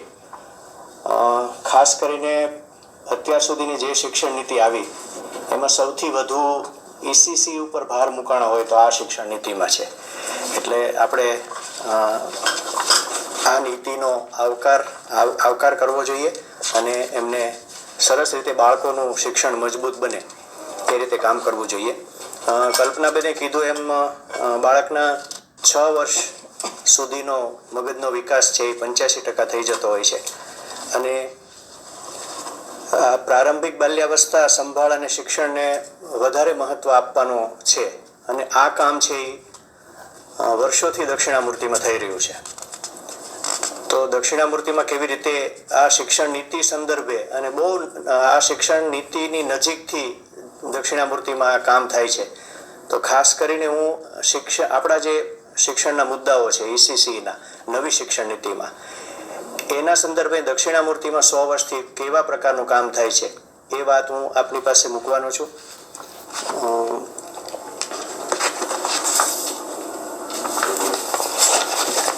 દક્ષિણામૂર્તિ બાલ મંદિરની સ્થાપના 1910માં થઈ. એની સ્થાપના આગળ નેક્સ્ટ ફોટાવાળું ભાવનગરનું અને ગુજરાતનું સુપ્રસિદ્ધ બાલ મંદિર ટેકરીવાળું સંસ્થાની સ્થાપના નાનાભાઈ ભટ્ટે 1910માં કરી. 1916માં ગીજુભાઈ બધેકા જોડાયા અને 1920માં ગીજુભાઈએ એમના દીકરાની શિક્ષણની ચિંતાના કારણે મોન્ટેસોરી પદ્ધતિ પુસ્તક વાંચ્યું અને સંસ્થામાં મોન્ટેસોરી પદ્ધતિથી બાલ મંદિર ચાલુ કરવાનો એક સંકલ્પ કર્યો અને એમની સાથે 1922માં તારાબેન મોડક જોડાણા. ગીજુભાઈએ 20 વર્ષ કામ કર્યું પણ 20 વર્ષમાં 100 વર્ષ સુધીનું કામ 1920 અને 2020 એટલે અત્યારે દક્ષિણામૂર્તિ બાલ મંદિરને 100 વર્ષ પૂર્ણ થયા. તો 100 વર્ષમાં જે કામ થયું છે એની એક આછેરી ઝલક હું તમને આપું એના પહેલા ગુજરાતમાં પણ પૂર્વ પ્રાથમિક શિક્ષણ ક્ષેત્રે ઘણું કામ થયેલું છે. એમાં 1996માં ગુજરાત સરકારે પૂર્વ પ્રાથમિક શિક્ષણ એટલે બાલ મંદિર અંગેની શિક્ષણ નીતિ સરસ રીતે રજૂ કરી છે. આ પછી 2016માં પ્રારંભિક બાલ્યાવસ્થા સંભાળ અને શિક્ષણ પૂર્વ પ્રાથમિક શિક્ષણનો અભ્યાસક્રમ ICDS ગુજરાત દ્વારા તૈયાર થયેલો છે અને ઓક્ટોબર 2016માં સમગ્ર ગુજરાતમાં આ પાઠ્યક્રમનું અમલીકરણ થયું છે અને ગુજરાત રાજ્યની 53,000 આંગણવાડીના કાર્યકરોને આની પહેલાં 6 દિવસની તાલીમ, પછી 3 દિવસની તાલીમ અને પછી 3 દિવસની તાલીમ એમ કુલ 12 દિવસની તાલીમ પણ આપવામાં આવી છે. આના જ આધારે એક મારી વિકાસ યાત્રા એ બાળકોનું મૂલ્યાંકન પત્ર પણ તૈયાર કરવામાં આવ્યું છે જેની પણ ટ્રેનિંગ સમગ્ર ગુજરાતમાં આંગણવાડી વર્કર્સને આપવામાં આવી છે અને આ સરસ આનું અમલીકરણ છે એ સમગ્ર ગુજરાતમાં થઈ રહ્યું છે. એટલે ECCના સંદર્ભમાં ગુજરાતમાં સરસ કામગીરી થઈ રહી છે. દક્ષિણામૂર્તિએ પણ 3 થી 6 વર્ષના બાળકો માટેનો એક સરસ અભ્યાસક્રમ કર્યો છે અને ગીજુભાઈ એ વખતે ટુકડીના નામ પાડેલા નાની બકુલ, મોટી બકુલ, પારિજાતક અને ગુલાબ. તો નાની બકુલ છે એ 3 થી 4 વર્ષના બાળકો માટેની ટુકડીનું નામ છે. મોટી બકુલ 4 થી 5 વર્ષના બાળકોની ટુકડીનું નામ છે અને પારિજાતક છે એ 5 થી 6 વર્ષના બાળકોની ટુકડીનું નામ છે અને ગુલાબ દક્ષિણામૂર્તિમાં બાલ મંદિરની સાથે જ પહેલું ધોરણ ચાલતું હતું એટલે સ્કૂલ રેડીનેસનું કામ ત્યાં જ થાય અને બીજા ધોરણથી બાળક છે એ પછી પ્રાથમિક શાળામાં જોડાય. એટલે આ પ્રકારનો આખો અભ્યાસક્રમ છે એ થયેલો છે. તો માનો કે નાની બકુલ છે તો હજી 3 વર્ષનું કુમળું બાળક આંગણવાડીમાં કે બાલ મંદિરમાં પ્રવેશ કરે છે તો એની સામે ઘણા પડકારો છે. વાતાવરણનો સ્વીકાર કરવાનો છે, નવી પરિસ્થિતિ છે, નવી જગ્યા છે, નવી વ્યક્તિઓ છે, એમાં 3 વર્ષના બાળકને સેટ થવાનું છે. તો એના માટેનો આખો જે અભ્યાસક્રમ સરસ તૈયાર થયેલો છે એમાં પહેલા તે પ્રવૃત્તિ લક્ષ્ય આખો અભ્યાસક્રમ થયેલો છે. સંગીતનું ભાષા શિક્ષણને કલ્પનાબેને વાત કરી એમ ભાષા શિક્ષણને મહત્વ અપાશે, રમત શિક્ષણને મહત્વ અપાવશે, પપેટ્સ, આ આખો જ અભ્યાસક્રમ છે એ સરસ આમાં તૈયાર થયેલો છે. 1.2નો જે મુદ્દો છે પૂર્વ પ્રાથમિક શિક્ષણના અભ્યાસક્રમનો, એમાં જે વસ્તુ લીધી છે એમાં ખાસ કરીને 5 જ્ઞાનેન્દ્રિયોનો વિકાસ, પછી સામાજિક કાર્ય, માનવીય સંવેદના, સારો વ્યવહાર, શિષ્ટાચાર, નૈતિકતા અને વ્યક્તિગત અને સાર્વજનિક સ્વચ્છતા વગેરે ઉપર ખાસ આપણો જે આ મુદ્દો છે 1.2 એમાં મૂકવામાં આવ્યો છે. નેક્સ્ટ હમણાં વાત કરી એમ આ મુક્ત વ્યવસાયની પ્રવૃત્તિઓ, એમાં બાળક હજી પ્રવેશ મેળવે છે તો પ્રવૃત્તિ એવા પ્રકારની હોય કે એમાં પ્રવૃત્તિમાં બંધન ન હોય, એટલે આ નામ આનું મુક્ત વ્યવસાયની પ્રવૃત્તિ એવું આપ્યું છે. અને આમાં ઢીંગલી ઘર છે, રેતીનું ચોકઠું છે, માટીના રમકડા બનાવવા, મુક્ત રીતે ચિત્રકામ કરવું, ચિત્રોમાં રંગ પૂરવા, ફાડકામ કરવું, કાતરકામ કરવું, આ બધા કામો છે એ મુક્ત વ્યવસાયની પ્રવૃત્તિમાં થતા હોય છે. અને શિક્ષણના ક્રમ પ્રમાણે પહેલા બાળકને સહેલું શીખવવાનું છે અને સહેલા તરફથી અઘરા તરફ જવાનું છે. તો એની પછી અર્ધમુક્ત વ્યવસાયની પ્રવૃત્તિઓ આવે છે. આમાં અર્ધમુક્ત વ્યવસાયમાં એવું છે કે થોડીક સ્વતંત્રતા છે અને થોડુંક બંધન પણ છે. એટલે એવા પ્રકારના પછીથી સાધનો આવે છે જેમાં પોલો મિનારો, ગોળ મિનારો, વિવિધ પ્રકારના પઝલ્સ, વિવિધ પ્રકારના પિરામિડ્સ, આ બધી વસ્તુઓ છે એની પછીના સ્ટેપમાં આવે છે. નવી શિક્ષણ નીતિમાં સ્વાવલંબન, સાર્વજનિક સ્વચ્છતા જો પાયાથી શીખવવામાં આવે બાળકોને તો એ આગળ જતા સારી રીતે બાળક માનવ તરીકે વિકસે છે. તો આમાં ગીજુભાઈએ જીવન વ્યવહારની પ્રવૃત્તિઓ પ્રયોજી છે પોતાના બાલ મંદિરમાં. નાના બાળકોને તે આવી બધી એને ત્યાં અમે જીવન વ્યવહારની પ્રવૃત્તિઓમાં શરીર શ્રમને લગતા અઘરા કાર્યો એવી વાત મૂકીએ છીએ. આમાં તમે જોવો છો ફોટામાં તો નાના બાળકો છે એ સ્લીપર ધોવે છે, નાના બાળકો છે એ કેવી રીતે વિવિધ પ્રકારના વાસણોને સાફ કરી શકાય. તો આ શ્રમના ગૌરવની વાત છે એ આ એસીસી કાર્યક્રમમાં કરી છે. તો નાનપણથી જ બાળક શ્રમ પ્રત્યેની સૂક દૂર થાય એવા પ્રકારનો માહોલ જો એસીસીથી શરૂ થાય તો બાળક છે એ વધુ સર્વાંગી વિકાસ પામે, વધુ સમૃદ્ધ બને એવો આનો હેતુ છે. એટલે બાલ મંદિરમાં માથું ઓળવાનું, પગ ધોવાના, બૂટ ચપ્પલ ગોઠવવાના, સ્લીપર ધોવાના, સાધનોની પૂર્વ તૈયારી કરવાની, કપડાને ઘડી વાળવાની પ્રવૃત્તિઓ, આ બધી પ્રવૃત્તિઓ પણ બાલ મંદિરમાં થાય છે. નેક્સ્ટ, શરીર શ્રમને લગતા અઘરા કાર્યો. તમે જોવો છો તો ઘંટલા ઉપર બાળક છે એ મગને ભરડે છે અને બાજુમાં બધા બાળકો છે કુંડા રંગે છે. તો આ બધી પ્રવૃત્તિઓ છે અને માનવજાતના વિકાસનું મૂળ તત્વ શ્રમ છે. શ્રમનું ગૌરવ કરતા શીખવે તે જ કેળવણી. એટલે આ સંદર્ભમાં આવી પ્રવૃત્તિઓ છે. એટલે આવી પ્રવૃત્તિઓમાં બાગકામ, છોડને પાણી પાવું, કુંડા રંગવા, ખાંડવું, ખમણવું, ભરડવું, એવી બધી પ્રવૃત્તિઓ છે એ આમાં નાનપણથી જ કરાવવામાં આવે છે. એની પછી સુશોભનની પ્રવૃત્તિઓ. બાલ મંદિર કે ઘરની આસપાસના વાતાવરણની સંભાળ રાખવા માટે મોટે ભાગે સ્વચ્છતા, વ્યવસ્થા અને સુશોભનની દરેક પ્રવૃત્તિ આપી શકાય. જેમ કે ફૂલદાની ભરવી, ફૂલહાર બનાવવા, વિવિધ પાનના તોરણ તૈયાર કરવા, આરતીની થાળી તૈયાર કરવી, રંગોળી પૂરવી, ઓરડો શણગારવો, આ બધી જ પ્રવૃત્તિઓ બાળક એટલી ઉત્સાહપૂર્વક કરે છે કે એમને આ બધી સુશોભન, વ્યવસ્થાના ગુણો પણ બાળકમાં ખીલે છે.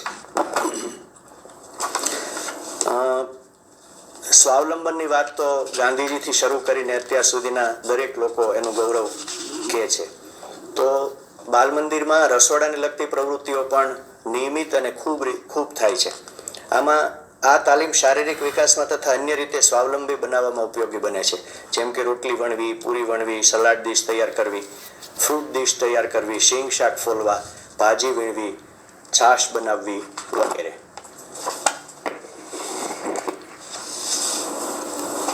એના પછી સર્જનાત્મક પ્રવૃત્તિઓ છે.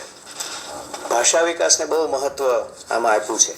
અને આ જે બધી સામાજિક વિકાસ તાલીમની બધી પ્રવૃત્તિઓ છે એમાં સંગીત, રમત, નાટક, નાસ્તો અને હસ્ત ઉદ્યોગની પ્રવૃત્તિઓ આપી છે. એમાં સંગીત છે એ 100 વર્ષથી, અને અમારા દક્ષિણામૂર્તિના 2 સિદ્ધ હસ્ત કવિઓ ગોવિંદભાઈ પરીખ અને મહેન્દ્રભાઈ જોશી, આ બંને ગીતોનું સર્જન કરે, બાળકો પાસે ગાય, એને ત્યાં જ ટેકરી ઉપર સ્વરબદ્ધ કરે, અને બાળકોને ગમે તો પછી બાળકોમાં એ વહેતું મૂકે. અને એવા અસંખ્ય ગીતો છે ટેકરી ઉપર રચાણા. અને આવી રીતે એક સંગીતનો એટલો સરસ માહોલ થયો. ગીજુભાઈ કહેતા કે બાળકના કાને જેટલા શબ્દો પડશે એટલો એના ભાષાનો વિકાસ થશે. અને હવે નવી શિક્ષણ નીતિ એવું કહે છે કે બાળકની 10 વર્ષની ઉંમર સુધી બાળકને ખૂબ ભાષા આપવી જોઈએ, તો એનો ખૂબ જ વિકાસ થશે. એટલે આ બધા પાસાઓ છે. સંગીત છે, વાર્તા છે. ગીજુભાઈ તો આખું વાર્તાનું શાસ્ત્ર લખ્યું છે, અને કેટલી વાર્તાઓ છે એમણે સંપાદિત કરીને, જાતે લખીને અને સરસ બાળ વાર્તાઓ બધી બાળકો સુધી પહોંચાડી છે. રમત, તંદુરસ્ત શરીરમાં તંદુરસ્ત મન હોઈ શકે, એટલે રમત છે એ પણ ખૂબ જ પ્રયોજાય છે. એમાં મેદાની રમતો, ઓરડાની રમતો, આ બધી રમતો છે એ બાળકો, એટલે આ જે નવી શિક્ષણ નીતિમાં જે વાત થઈ છે એમાં બધી સર્જનાત્મક પ્રવૃત્તિઓ, ખેલ, શારીરિક વિકાસ, પછી માનસિક વિકાસ, સામાજિક વિકાસને લગતી તમામ પ્રવૃત્તિઓ છે એ સરસ રીતે આ બધું થાય છે. નાસ્તાની પ્રવૃત્તિઓ છે, હસ્ત ઉદ્યોગની પ્રવૃત્તિઓ, બાળકમાં સર્જનાત્મકતાનો વિકાસ થાય. પહેલેથી જ એની શક્તિઓ છે એ સર્જનશીલ બને, કલ્પનાશીલ બને, એવા પ્રકારના પ્રયોગો છે એ દક્ષિણામૂર્તિમાં વર્ષોથી થાય છે. હવે આ બધા સંગીત અને રમતના ફોટોગ્રાફ્સ છે. નેક્સ્ટ, સર્જનાત્મક પ્રવૃત્તિઓ બાળકો કરતા હોય એના ફોટા છે. નેક્સ્ટ, નાટક અને નાસ્તો. નેક્સ્ટ, 5 જ્ઞાનેન્દ્રિયો, માનસિક વિકાસની જે વાત છે એમાં આપણા શરીરમાં જ્ઞાન મેળવવાના 5 દ્વાર છે. એમાં દર્શેન્દ્રિય, સ્પર્શેન્દ્રિય, સ્વાદેન્દ્રિય, ઘ્રાણેન્દ્રિય અને કર્ણેન્દ્રિય. દર્શેન્દ્રિય જ એક એવી ઇન્દ્રિય છે કે જે 3 વસ્તુને પારખે છે: રંગ, આકાર અને પરિમાણ. બાકીની સ્પર્શેન્દ્રિય, સ્વાદેન્દ્રિય, ઘ્રાણેન્દ્રિય અને કર્ણેન્દ્રિય છે એ એક વસ્તુનો જ તે. માનો કે સ્પર્શેન્દ્રિય છે એ સ્પર્શ દ્વારા મગજમાં સંવેદનો પહોંચાડે છે. જીભ સ્વાદ પારખવાનું કામ કરે છે, નાક છે એ સૂંઘવાનું કામ કરે છે, અને કાન છે એ સાંભળવાનું કામ કરે છે. તો નાના બાળકોમાં મોન્ટેસોરીએ પોતાના પુસ્તકમાં એમ કીધું છે કે 3 થી 8 વર્ષના બાળકોમાં પોતાની જ્ઞાનેન્દ્રિયો એટલી સક્રિય હોય છે, એટલી ક્રિયાશીલ હોય છે કે આ સમય દરમિયાન એમને 5 જ્ઞાનેન્દ્રિયોનું પુષ્કળ પ્રમાણમાં કામ મળવું જોઈએ. એટલે જ મોન્ટેસોરીએ 5 જ્ઞાનેન્દ્રિયના શૈક્ષણિક સાધનોની હારમાળા આપણી પાસે મૂકી છે. અને આ બધા જ શૈક્ષણિક સાધનો છે ગીજુભાઈએ મોન્ટેસોરીનું ભારતીયકરણ કરી અને એના પ્રયોગો છે એ આમાં કર્યા છે. એટલે 5 જ્ઞાનેન્દ્રિયમાં તે ખૂબ મહત્વનું થાય છે. બેને વાત કરી એમ કુદરત પાસે બાળકોને રાખવા જોઈએ તો એમની શક્તિઓ છે એ વધે. તો આખી શ્રેણી રૂસો, પેસ્ટોલોજી, ફ્રોબેલ, મેકમિલન બેનો, મોન્ટેસોરી, ગીજુભાઈ અને જુગતરામભાઈ દવે સુધીના દરેક કેળવણીકારો છે એ કુદરતમાંથી શીખવાની આપણને પ્રેરણા આપે છે. અને બાળક જેટલું કુદરતમાંથી શીખે એ 5 જ્ઞાનેન્દ્રિયના વિકાસમાં કુદરતમાંથી મળતી કેટલી વસ્તુઓ દ્વારા વિવિધ પ્રવૃત્તિઓ છે એ અમે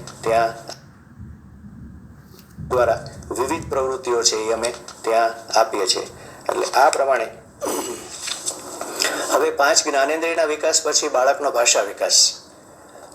ભાષાનો ક્રમ કથન, વાચન, શ્રવણ, કથન, વાચન અને લેખન, આ ક્રમ છે. તો પહેલા જે શ્રવણ અને કથન છે એ બાળક સ્વાભાવિક રીતે અવલોકનથી શીખે છે, પણ વાંચન અને લેખન છે એમાં બાળકે પ્રયત્ન કરવો પડે છે. તો ગીજુભાઈએ બે પ્રકારના, પહેલા જે કથન છે એટલે ખૂબ વાર્તાઓ સંભળાવી, ખૂબ બાલગીતો સંભળાવ્યા, ખૂબ પરિચયના પાઠો અપાણા, ખૂબ કુદરતમાં લઈ જઈને વિવિધ પ્રવૃત્તિ અને પરિચયો કરાવ્યા. એના દ્વારા હજારો લાખો શબ્દો છે એ કાને અથડાણા અને ભાષા સમૃદ્ધ થઈ.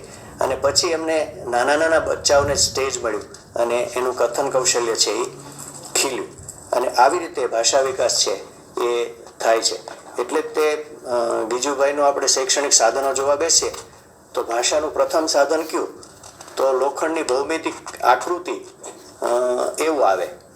તો આપણને એમ થાય કે લોખંડની ભૌમિતિક આકૃતિ અને ભાષાને શું લેવા દેવા, પણ સરસ પ્રયોજન છે એમનું કે લખવું એટલે હાથ અને આંખનું સંકલન. એટલે અંગૂઠો, તર્જની અને મધ્યમાં આ ત્રણની કેળવણીથી જ બાળક ભવિષ્યમાં પેન પકડવાનું સામર્થ્ય મેળવી શકે. તો પહેલાં લોખંડની ભૌમિતિક આકૃતિ ઉપર આ બધી ક્રિયાઓ કરી અને પછી એના હાથમાં ચિત્રો રૂપે પેન આપવામાં આવે છે અને પછી લેખન કૌશલ્યની શરૂઆત થાય છે. એટલે ભાષા શિક્ષણ પણ બહુ સરસ છે. એટલે લોખંડની ભૌમિતિક આકૃતિ, રેતી અક્ષરો, ચલમૂળાક્ષરની પેટી, વસ્તુ ચિઠ્ઠી અને ચિત્ર ચિઠ્ઠી જેવા વાંચન કૌશલ્ય એનું ખીલે ત્યાં સુધીના શૈક્ષણિક સાધનોની હારમાળા આપણને આ બધા કેળવણીકારોએ આપી છે. પછી ગણિત શિક્ષણ. તો દક્ષિણામૂર્તિમાં જે ગણિત શિક્ષણના સાધનો વપરાય છે એમાં પ્રાથમિક કલ્પનાઓ તદ્દન સચોટ અને અતિ સ્પષ્ટ રીતે સમજે એવા બધા જ સાધનો છે.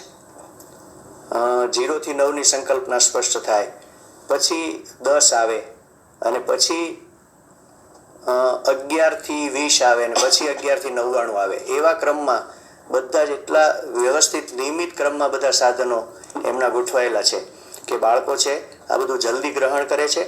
અને સાધનોમાં ચોક્કસ ક્રમ છે એટલે ધીમે ધીમે સહેલાથી અઘરા તરફ જવા માટે બાળક છે એ આગળ વધતા જાય છે અને ખૂબ રુચિથી આ બધા ગણિત જેવા અઘરા લાગતા વિષયોમાં બહુ સરસ રીતે કામ કરે છે. એમના પણ ઘણા સાધનો છે. પટ્ટાવાળી સીડી, રેતિયા અંકો, ભોંયની પેટી, પારા લાકડી, એકાંકી સરવાળા, એકાંકી બાદબાકી સુધીના સાધનો છે એ આ બધું કામ અહીંયા થાય છે. સરસ પ્રવૃત્તિઓ, સરસ આખું PCCનું માળખું હવે થવાનું છે. બાળ શિક્ષણ વધુ સમૃદ્ધ બનવાનું છે અને ખરી ઉપાસના તો બાળકોની ઉપાસના જ છે. જો પાયો મજબૂત હશે તો ઇમારત ચોક્કસ સારી અને સરસ બનશે, એમાં શ્રદ્ધા છે. અને આટલી વાત કહી અને હું વિરમું છું. નમસ્તે. નમસ્કાર મિત્રો. દર્શનાબેને રાષ્ટ્રીય શિક્ષણ નીતિની હાઇલાઇટ્સ આપી, કલ્પનાબેને PCCના 9 મુદ્દાની હાઇલાઇટ્સ આપી અને વિપુલભાઈએ દક્ષિણામૂર્તિ આ 9 મુદ્દામાંથી કેટલી બાબતોમાં કામ કરે છે એની હાઇલાઇટ્સ આપી. આ ઉપરથી આપણે કહી શકીએ કે ગુજરાતના ભાવનગરમાં દક્ષિણામૂર્તિ બાલ મંદિરમાં આ 80 થી 85% જેટલું કામ થઈ ગયેલું છે અને એનો ઉલ્લેખ રાષ્ટ્રીય શિક્ષણ નીતિમાં કરવામાં આવેલો છે. આજે હું તમારી સમક્ષ આવો જ એક સુંદર મજાનો પ્રોજેક્ટ છે એની વાત કરવાનો છું. આ પ્રોજેક્ટનું નામ છે દક્ષિણામૂર્તિ વિદ્યાર્થી ભવન દ્વારા યુનિસેફ અને ICDSના સહયોગથી બાલ દર્શન નામનો પ્રોજેક્ટ છે એની શરૂઆત કરવામાં આવી. આ બાલ દર્શન પ્રોજેક્ટની શરૂઆત છે એ વર્ષ 2017-18થી કરવામાં આવી. આ પ્રોજેક્ટની વાત એટલે કરું છું કે ECCના 1.4માં મુદ્દામાં એવું લખેલું છે કે આંગણવાડીમાંનું સ્વરૂપ કેવું હશે ને આંગણવાડી કેમ કામ કરશે. તો એમાં લખેલું છે કે સશક્ત રીતે ચાલતા આંગણવાડીના માધ્યમથી અન્ય આંગણવાડીને સુસજ્જ અને ગુણવત્તા સભર કરવાની છે. એટલે આ પ્રોજેક્ટ 2017-18માં આ એટલા માટે ચલાવવામાં આવ્યો કે અન્ય આંગણવાડી છે એ વધારે મજબૂત થાય. આ પ્રોજેક્ટ અંતર્ગત ભાવનગર જિલ્લાના ઘોઘા તાલુકાની 50 જેટલી આંગણવાડીઓ લેવામાં આવી હતી. ત્યારબાદ આ પ્રોજેક્ટને આગળ વધારતા 2019-20માં વિસ્તાર કરતાં કુલ 90 આંગણવાડી કરી. એમાં ભાવનગર જિલ્લા અન્ય તાલુકામાંથી 5 આંગણવાડીની પસંદગી કરવામાં આવી. સૌપ્રથમ યુનિસેફના સહયોગથી આ માટે એક બેઝલાઇન સ્ટડી કરવામાં આવ્યો. એ બેઝલાઇન સ્ટડીમાં 3 મહત્વના મુદ્દા હતા: ભૌતિકતા, સંખ્યાત્મકતા અને ગુણાત્મકતા.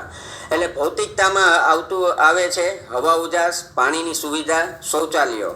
સંખ્યાત્મકમાં ગામની વસ્તી અને બાળકોની સંખ્યા, અને ગુણાત્મકમાં આંગણવાડીના કાર્યકરોની સજ્જતા. આ વસ્તુને ધ્યાનમાં રાખી અને યુનિસેફે બેઝલાઇન સ્ટડી કરી અને નક્કી કર્યું કે આ અંતર્ગત આ જે પસંદ કરેલ આંગણવાડી છે એને આપણે કીટો આપવાની છે. તો આ આધારે કીટ વિતરણ કરવામાં આવ્યું. અત્યારે તમને સ્ક્રીન ઉપર કીટની યાદી અહીંયા અત્રે મૂકવામાં આવી છે કે આ જે 90 આંગણવાડી જે પ્રોજેક્ટ થયો એ આંગણવાડીના પ્રોજેક્ટમાં બાળકોને લગતી વસ્તુ પણ હતી અને આંગણવાડીને પણ લગતી હતી, કે જેના કારણે બાળકો અલગ અલગ પ્રવૃત્તિ કરી શકે. એમાં થોડી વાતો કરીએ તો વાયરનો કૂચો, ટૂથબ્રશ, દોરી, માર્કર પેન વગેરે, બાળકોને દોરવા માટે ક્રેયોન્સ, ચિત્રના કાગળ વગેરે, પપેટ માટે રંગીન મોજા, સફેદ મોજા, ઢીંગલીનું ગ્લવ્સ, આ બધું તમે અત્રેથી જોઈ શકો છો. ત્યારબાદ આ અંતર્ગત જે ત્રીજું પાસું હતું ગુણાત્મકનું, એ ગુણાત્મક અંતર્ગત આંગણવાડીના કાર્યક્રમોને તાલીમ આપવાનું કામ આ દક્ષિણામૂર્તિ બાલ મંદિર અને યુનિસેફના સહયોગથી ચાલુ થયું. એમાં આંગણવાડીના કાર્યકરોને સૌપ્રથમ પ્રારંભિક ભાષા શિક્ષણની તાલીમ આપવામાં આવી, ગણિત શિક્ષણની આપવામાં આવી, મૂલ્યાંકન સંદર્ભે ટૂલ્સ પણ ડેવલપ કરવામાં આવ્યું, જેમાં મારી વિકાસ યાત્રાની વાત વિપુલભાઈએ કરી.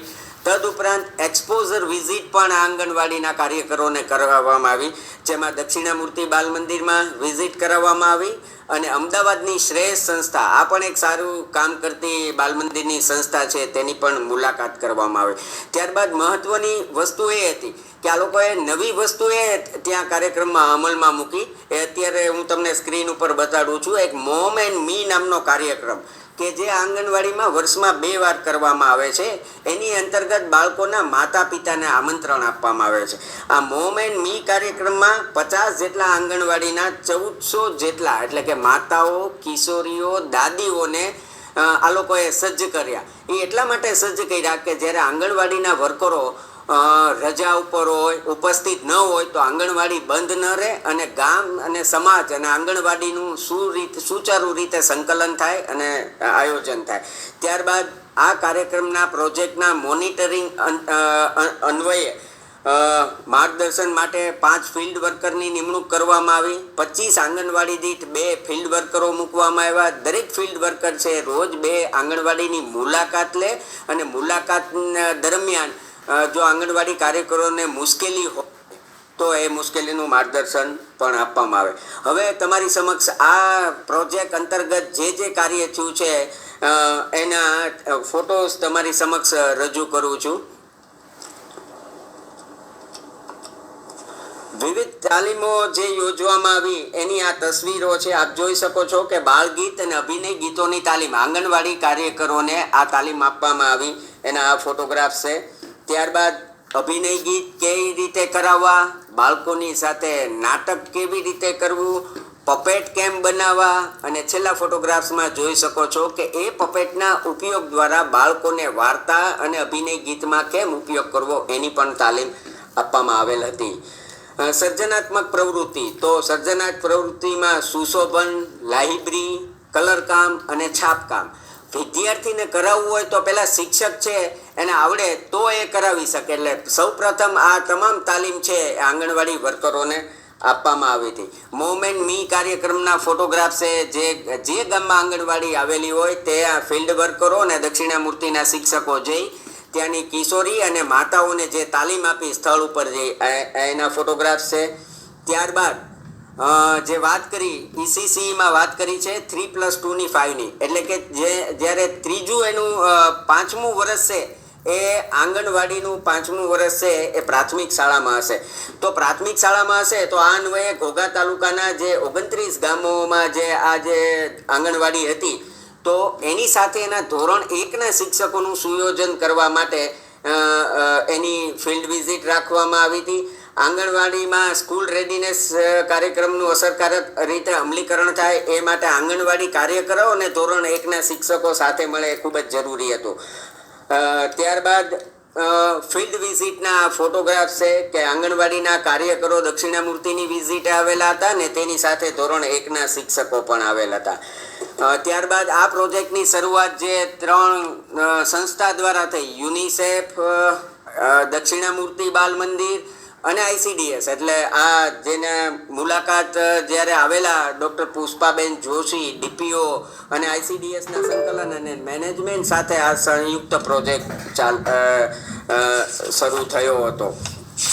ત્યારબાદ બાલ દર્શન પ્રોજેક્ટ અંતર્ગત ફિલ્ડ વિઝિટ જે કરાવવામાં આવી એની વાત મેં તમારી સમક્ષ મૂકી દીધી છે.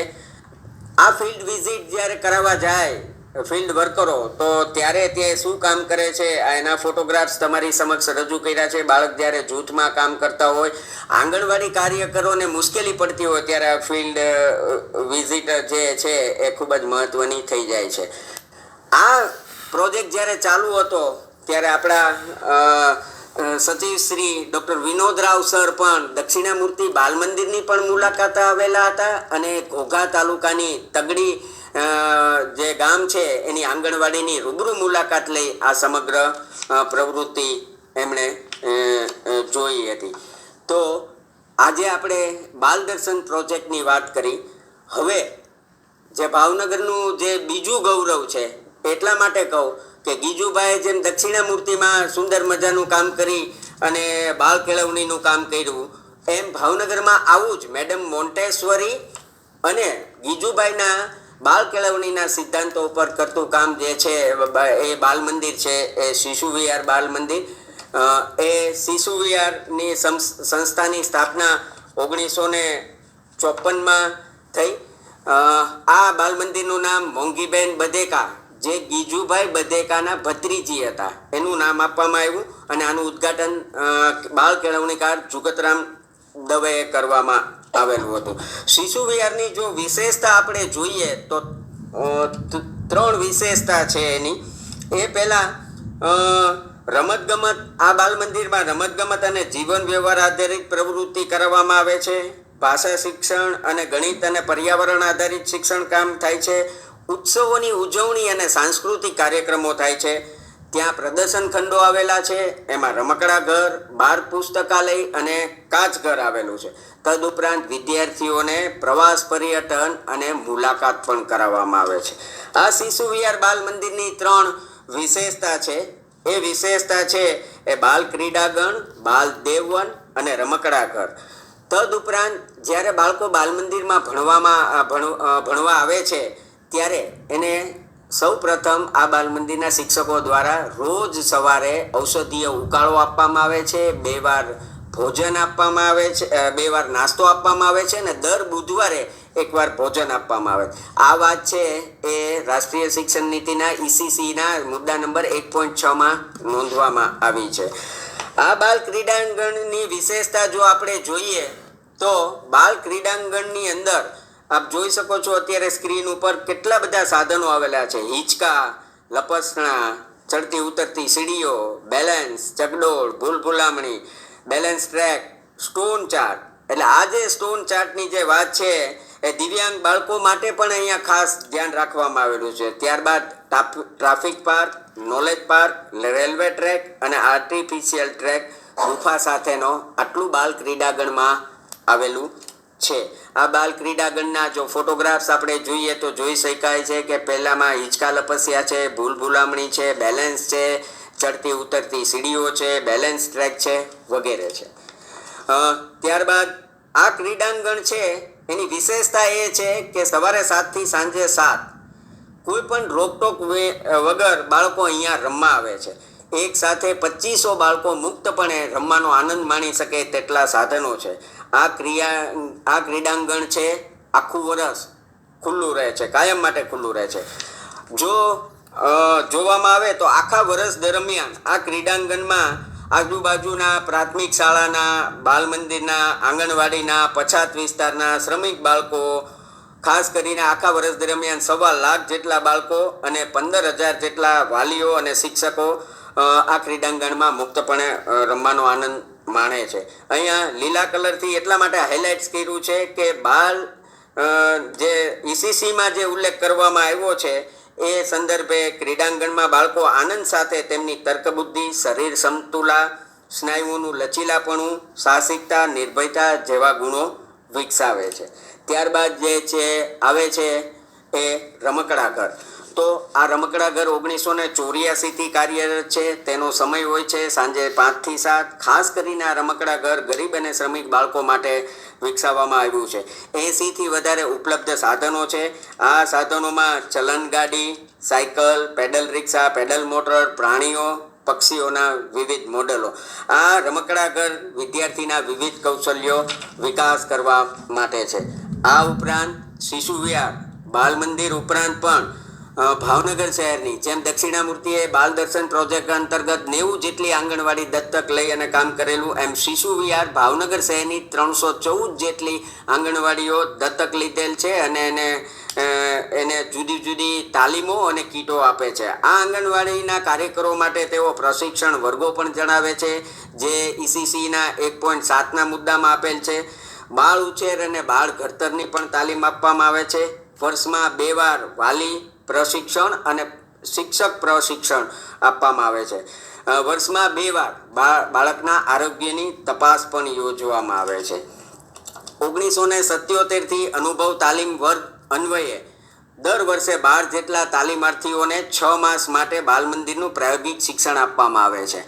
ECCના મુદ્દામાં જે વાત કરી છે એ પ્રમાણે આ કામ છે એ દક્ષિણામૂર્તિ અને શિશુ વિહારમાં થઈ રહ્યું છે.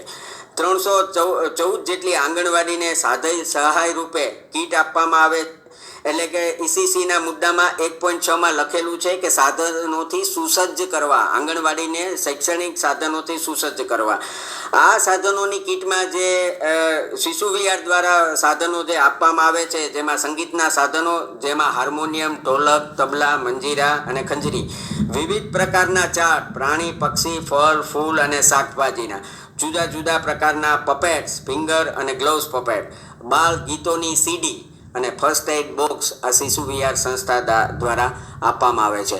તો આજે આપણે ભાવનગરના દક્ષિણામૂર્તિના પ્રોજેક્ટ અને શિશુ વિહાર બાલ મંદિરની ઝલક જોઈ. આપને દક્ષિણામૂર્તિની ટેકરીએથી અને શિશુ વિહારના બાલ ક્રીડાગણથી નમસ્કાર. બાલ દેવો ભવ. નમસ્કાર. Thank you Hirenbhai. મિત્રો, આપણે જોયું કે આજે આપણા જે નેશનલ એજ્યુકેશન પોલિસી છે, રાષ્ટ્રીય શિક્ષણ નીતિ, એની વાત કરીએ તો હું સમઅપ કરું તો હું સૌથી પ્રથમ તો એ કહીશ કે આ જે આપણી રાષ્ટ્રીય શિક્ષણ નીતિ અમલમાં આવી છે 2020, એની અંદર કુલ 27 ચેપ્ટર 4 વિભાગમાં વહેંચાયેલા છે. અને જે પ્રથમ વિભાગ છે એની અંદર જે 8 ચેપ્ટર છે, એમાં પ્રથમ ચેપ્ટર ECCE એની આજે આપણે વાત કરી. એની જો સૌ પ્રથમ શરૂઆત આપણે કરીએ કે ભારત સરકારે જે પ્રયત્નો કરેલા છે તો એ તો 1974થી ચાલુ છે. એનાથી આગળ પણ હશે, પણ જે નીતિની વાત કરીએ તો સૌથી પહેલાં એમને રાષ્ટ્રીય બાલ નીતિ અમલમાં લાવ્યા 1974ની અંદર, જેની અંદર ICDS જે કહીએ છીએ એના પરિણામ સ્વરૂપે દરેક રાજ્યની અંદર અને દરેક આંગણવાડી કેન્દ્ર એના અમલમાં આવેલા છે. ત્યારબાદ જોઈએ તો 1986ની રાષ્ટ્રીય શિક્ષણ નીતિ, એમાં પ્રથમ વખત ગોખણપટ્ટીને દૂર કરી અને રમત અને ક્રિયા દ્વારા શિક્ષણની વાત કરવામાં આવી છે. ત્યાર પછી 1992ની અંદર જે નીતિની સમીક્ષા કરવામાં આવેલ, એના સ્વરૂપે બાલ અધિકાર પત્ર રજૂ કરવામાં આવે. એટલે કે બહુ સમયથી બાળકોને, જે નાના બાળકો છે એના શિક્ષણની વાત સરકાર દ્વારા અને વિવિધ યોજના દ્વારા એને અમલમાં મૂકેલ છે. રાષ્ટ્રીય પોષણ નીતિ અમલમાં આવેલી 1993ની અંદર, રાષ્ટ્રીય સ્વાસ્થ્ય નીતિ 2002ની અંદર અમલમાં આવેલી, અને એકદમ તાજેતરમાં જોઈએ તો RT એક્ટ કે જેની 11મી કલમ આપણને કહે છે કે 3 થી 6 વર્ષના બાળકો માટે સરકાર વ્યવસ્થા કરશે શિક્ષણ માટે. 12મી પંચવર્ષીય યોજનાની અંદર બાળકોના શિક્ષણ માટેનો ઉલ્લેખ છે. છેલ્લે જોઈએ તો ECCE પોલિસી રાષ્ટ્રીય 2013 કે જે મહિલા અને બાળ વિકાસ વિભાગ દ્વારા રજૂ કરવામાં આવી, અને એને જો આપણે આપણી આ જે નીતિ દ્વારા કનેક્ટ કરીએ તો જે પ્રિપેટરી ક્લાસની વાત કરી છે એ જ વાત ECC 2013માં શાળા તત્પરતા કાર્યક્રમ અંતર્ગત કરવામાં આવેલી છે. આપણે જે બધા વક્તાઓ દ્વારા જે રજૂ કરેલ છે એના માટે હું બધાનો આભાર માનું અને સમાપ્ત કરું છું. તો સૌપ્રથમ તો દર્શનાબેન જોશી દ્વારા જે વાત કરવામાં આવેલ છે અને એમને જે વાત કરી છે એ જનરલ જે આપણી પ્રસ્તાવના છે એના સંદર્ભે વાત કરી. તો સૌપ્રથમ તો જોઈએ તો એની અંદર જે ભારપૂર્વક કહેવામાં આવ્યું છે તો શિક્ષકોને મહત્વમાં આપવામાં આવ્યું છે અને બાળકોને પણ ખૂબ સરસ વાત કરી છે કે દરેક વિદ્યાર્થી અનન્ય શક્તિ દર્શાવે છે, અનન્ય શક્તિ ધરાવે છે. તો તેના માટે એને જે શક્તિ છે એનો ઉપયોગ કરી અને આપણે આગળ વધવું જોઈએ. શિક્ષકોએ પણ પ્રયત્ન કરવો જોઈએ. વન ટાઈપ ઓફ ઇન્ક્લુઝન એજ્યુકેશનની વાત કરવામાં આવી છે, એના સ્વરૂપે એની વાત કરી છે. એટલે મેડમનો પણ ખૂબ ખૂબ આભાર. ત્યારબાદ કલ્પનાબેન ઉનડકટ, પ્રાચાર્ય શ્રી ડાયટ વડોદરા, તેમને જે આપણી ECC પોલિસી છે એમાં કુલ 1.1 થી 1.9 મુદ્દા છે અને જે ફેક્ટ છે કે જે ECCની અંદર શું કહેલું છે એના વિશે વાત કરી. તો 1.1 થી 1.9 હું સમાપ્ત કરું તો પહેલો મુદ્દો એવું કહે છે કે 2030 સુધીમાં જે બધા જ ECCના જે બાળકો છે તેમનું એમણે પ્રવેશ કરાવી લેવો, એ લોકોને શિક્ષણની વ્યવસ્થા કરાવી લેવી. બીજા મુદ્દામાં કહે છે કે બાળકનો સર્વાંગી વિકાસ, બાળકનો શારીરિક, માનસિક, સ્નાયુવિક, ભાષાકીય, સામાજિક અને સામયિક બધા જ વિકાસોનો સીધી કે આડકતરી રીતે અલગ અલગ શબ્દોથી એમને વિકાસ માટે અને એના માટેના કેવા સાધનો હોવા જોઈએ, કેવી પ્રવૃત્તિઓ હોવી જોઈએ. એટલે કે ટૂંકમાં મુદ્દા નંબર 2માં રમત અને ક્રિયા દ્વારા બાળકના સર્વાંગી વિકાસની વાત કરવામાં આવેલી છે. મુદ્દા નંબર 3ની અંદર જેમ આપણે NCF 2005 કહ્યું છે એવી રીતે ECC માટેનો NCF એટલે એનું નામ આપ્યું છે NCPF, એ મુદ્દાની વાત 1.3માં કરેલી છે. મુદ્દા 1.4ની અંદર એના જે 4 પ્રકાર છે, આંગણવાડી કયા ટાઈપની હશે, કે ECC એજ્યુકેશન કઈ રીતે આપવામાં આવશે, તો એની અંદર જે 4 પ્રકાર છે કે કાં તો એકલી આંગણવાડી હશે, કાં તો એ પ્રી સ્કૂલના કેમ્પસની અંદર આવેલી સ્કૂલના પ્રાઇમરી સ્કૂલ જે છે એના કેમ્પસની અંદર આવેલી હશે, કાં તો પછી એ અલગ આખી પ્રી સ્કૂલ હશે અને કાં તો પ્રાઇમરી સ્કૂલની અંદર જ પ્રી સ્કૂલ ચાલતું હશે. એવા 4 ટાઈપ્સ આપેલા છે. મુદ્દા નંબર 5ની અંદર ટૂંકમાં કહીએ તો જે આંગણવાડીઓ છે એમાં શિક્ષકોની દ્રષ્ટિએ અને ઇન્ફ્રાસ્ટ્રક્ચરની દ્રષ્ટિએ સમૃદ્ધ કરવાની વાત છે કે જે ક્રાઇટેરિયા છે કે જે ECC 2013ની પોલિસીમાં પણ આપેલું છે કે આવું તો હોવું જ જોઈએ, આટલા વર્ગખંડ, આનું એનું ચોરસ ફૂટ પ્રમાણે આનું માપ હોવું જોઈએ, આટલી સુવિધાઓ હોવી જોઈએ, આટલા સાધન સામગ્રી હોવા જોઈએ, આવા ટીચર્સ હોવા જોઈએ. એ બધી જ વાત ઇન્ફ્રાસ્ટ્રક્ચરની 1.5માં કરેલી છે. 1.6 એટલે મારી દ્રષ્ટિએ ECCનો મુખ્ય હાથ. એની અંદર એવું કહ્યું છે કે પ્રિપેટરી ક્લાસ અથવા બાલવાટિકા.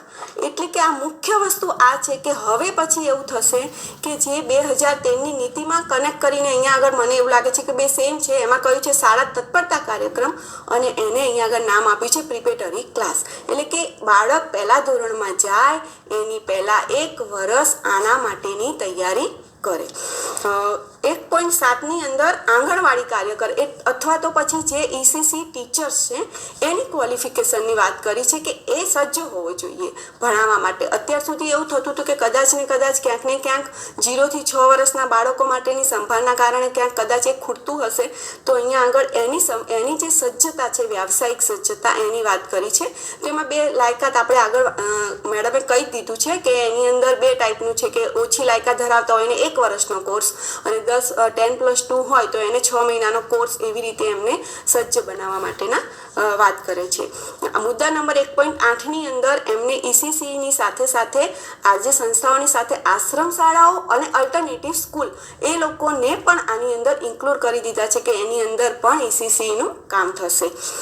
1.9ની અંદર મુખ્ય વાત છે કે આ કામ કોણ કરશે, કઈ રીતે, જવાબદારી અને ભૂમિકા છે. તો મુખ્ય તો MHRDની અંડરની અંદર જે આપણું જે બાળ વિકાસ મંત્રાલય છે, આરોગ્ય મંત્રાલય છે, કલ્યાણ મંત્રાલય અને MHRD, એ 3 અલગ અલગ રીતે, એટલે એની નીચેની જે કચેરી અહીંયા આગળ આવતી હશે એ સંદર્ભે અહીંયા આગળ એ લોકો એની અંદર મદદ બી કરશે અને એમની પોતાની જવાબદારી બી હશે.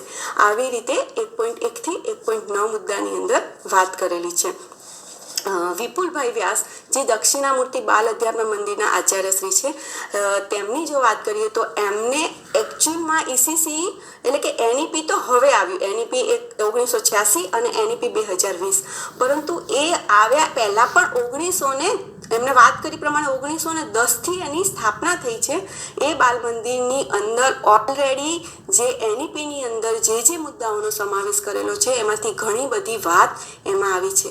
ખૂબ સરસ, લગભગ બધા જ વક્તા દ્વારા એક મુખ્ય વાત કહેવામાં આવી છે કે ECCE એટલે કે જે પ્રારંભિક શિક્ષણ છે એની અંદર ક્યાંય લેખન સીધી રીતે આવતું નથી. વાંચન સુધી જ એનો પ્રયત્ન કરવામાં આવે છે અને શ્રવણ કથન ઉપર વધારે ભાર, વાંચનની શરૂઆત અને લેખન તો મીંડા અને ગોળ ગોળ ને આડી ઊભી લીટીઓની જ વાત કરવામાં આવે છે. ભાષાકીય વિકાસ અને અન્ય વિકાસ થઈ જશે, ત્યારબાદ એ આપોઆપ આવશે. એ મુખ્ય વાત લગભગ બધા વક્તાઓ દ્વારા લેખનને અહીંયા આગળ ECCની અંદર શરૂઆતમાં ભાર આપવામાં આવેલ નથી એમ જણાવેલ છે. શ્રી હિરેનભાઈ ભટ્ટ દ્વારા જે દક્ષિણામૂર્તિના સહયોગથી જે બાલ દર્શન પ્રોજેક્ટ અને શિશુ વિહાર કરીને ત્યાં આગળ એક બાલ મંદિર આવેલું છે, એની પ્રવૃત્તિઓ, એટલે આપણને એવું લાગે પણ એ પ્રવૃત્તિની અંદર આપણે જોયું કે જે ECCના આપણી જે પોલિસી છે NEPની, એની અંદર ECCના 1.2 મુદ્દાની અંદર જે સિલેબસની વાત કરી છે કે સમસ્યા ઉકેલ હોય કે રમત તાર્કિક હોય કે કંઈ એને ભાર વગરનું ભણતરની વાત કરી, એ બધી જ વાત એ લોકોના જે પ્રોજેક્ટ હતા અને એ લોકોના જે પ્રયત્નો હતા એની અંદર કરવામાં આવેલી છે. એટલે ECCE જો મજબૂત હશે તો આગળનું, એટલે ફાઉન્ડેશન એટલે કહ્યું છે કે તો આગળની વાત એની અંદર મેઇન વસ્તુ મજબૂત હશે તો પછી આગળ આપણે કરી શકીશું. એટલે અહીંયા આગળ આપણે આજે ECCE જે છે પહેલું ચેપ્ટર છે 1.1 ચેપ્ટર, એમાં 1.1 થી 1.9 અને તેના અંતર્ગત કરવામાં આવેલી પ્રવૃત્તિઓ અને મેડમ દ્વારા શરૂઆતનો જે પોર્શન આપવામાં આવ્યો એના માટે હું અહીંયા આગળ Darshanaben madam, project officer GCRT, doctor Kalpanaben Unadkat કે જેઓ પ્રાચાર્ય શ્રી ડાયટ વડોદરાથી આવેલા છે, વિપુલભાઈ વ્યાસ કે જેઓ અહીંયા બાલ અધ્યાપન મંદિર દક્ષિણામૂર્તિની અંદર આચાર્ય શ્રી અને એની સાથે બાલ મંદિરની અંદર પણ એ લોકો કામ કરી રહ્યા છે, શ્રી હિરેનભાઈ ભટ્ટ કે જે અહીંયા વડોદરા ભાવનગર ડાયટમાંથી પ્રાચાર્ય તરીકે અહીંયા આગળ ઉપસ્થિત રહ્યા છે અને પોતાનું અમૂલ્ય સમય અને અમૂલ્ય જે પોતાનું માર્ગદર્શન છે એ આપણને અહીંયા આગળ આપેલ છે. તો હું અત્રે એમનો આભાર માનું છું. હું નીતિનભાઈ દલવાડી જેઓ OSD GCRTની અંદર છે તેઓનો પણ આભાર માનું છું. હું આપ સર્વનો કે જેઓએ અમને લોકોને સાંભળ્યા એ લોકો આપનો પણ હું આભાર માનું છું અને સાથે સાથે આજે સમગ્ર આયોજનની અંદર મુખ્ય જેમનું કાર્ય છે એ બાયસેપ ટીમ, એમનો પણ હું અત્રે આભાર માનું છું અને જે લોકો જાણે અજાણે નામે જે લોકો પણ છે એ બધાનો હું સર્વ આભાર માનીને મારું અહીંયા આગળનો આપણો કાર્યક્રમ પૂર્ણ જાહેર કરું છું. Thank you.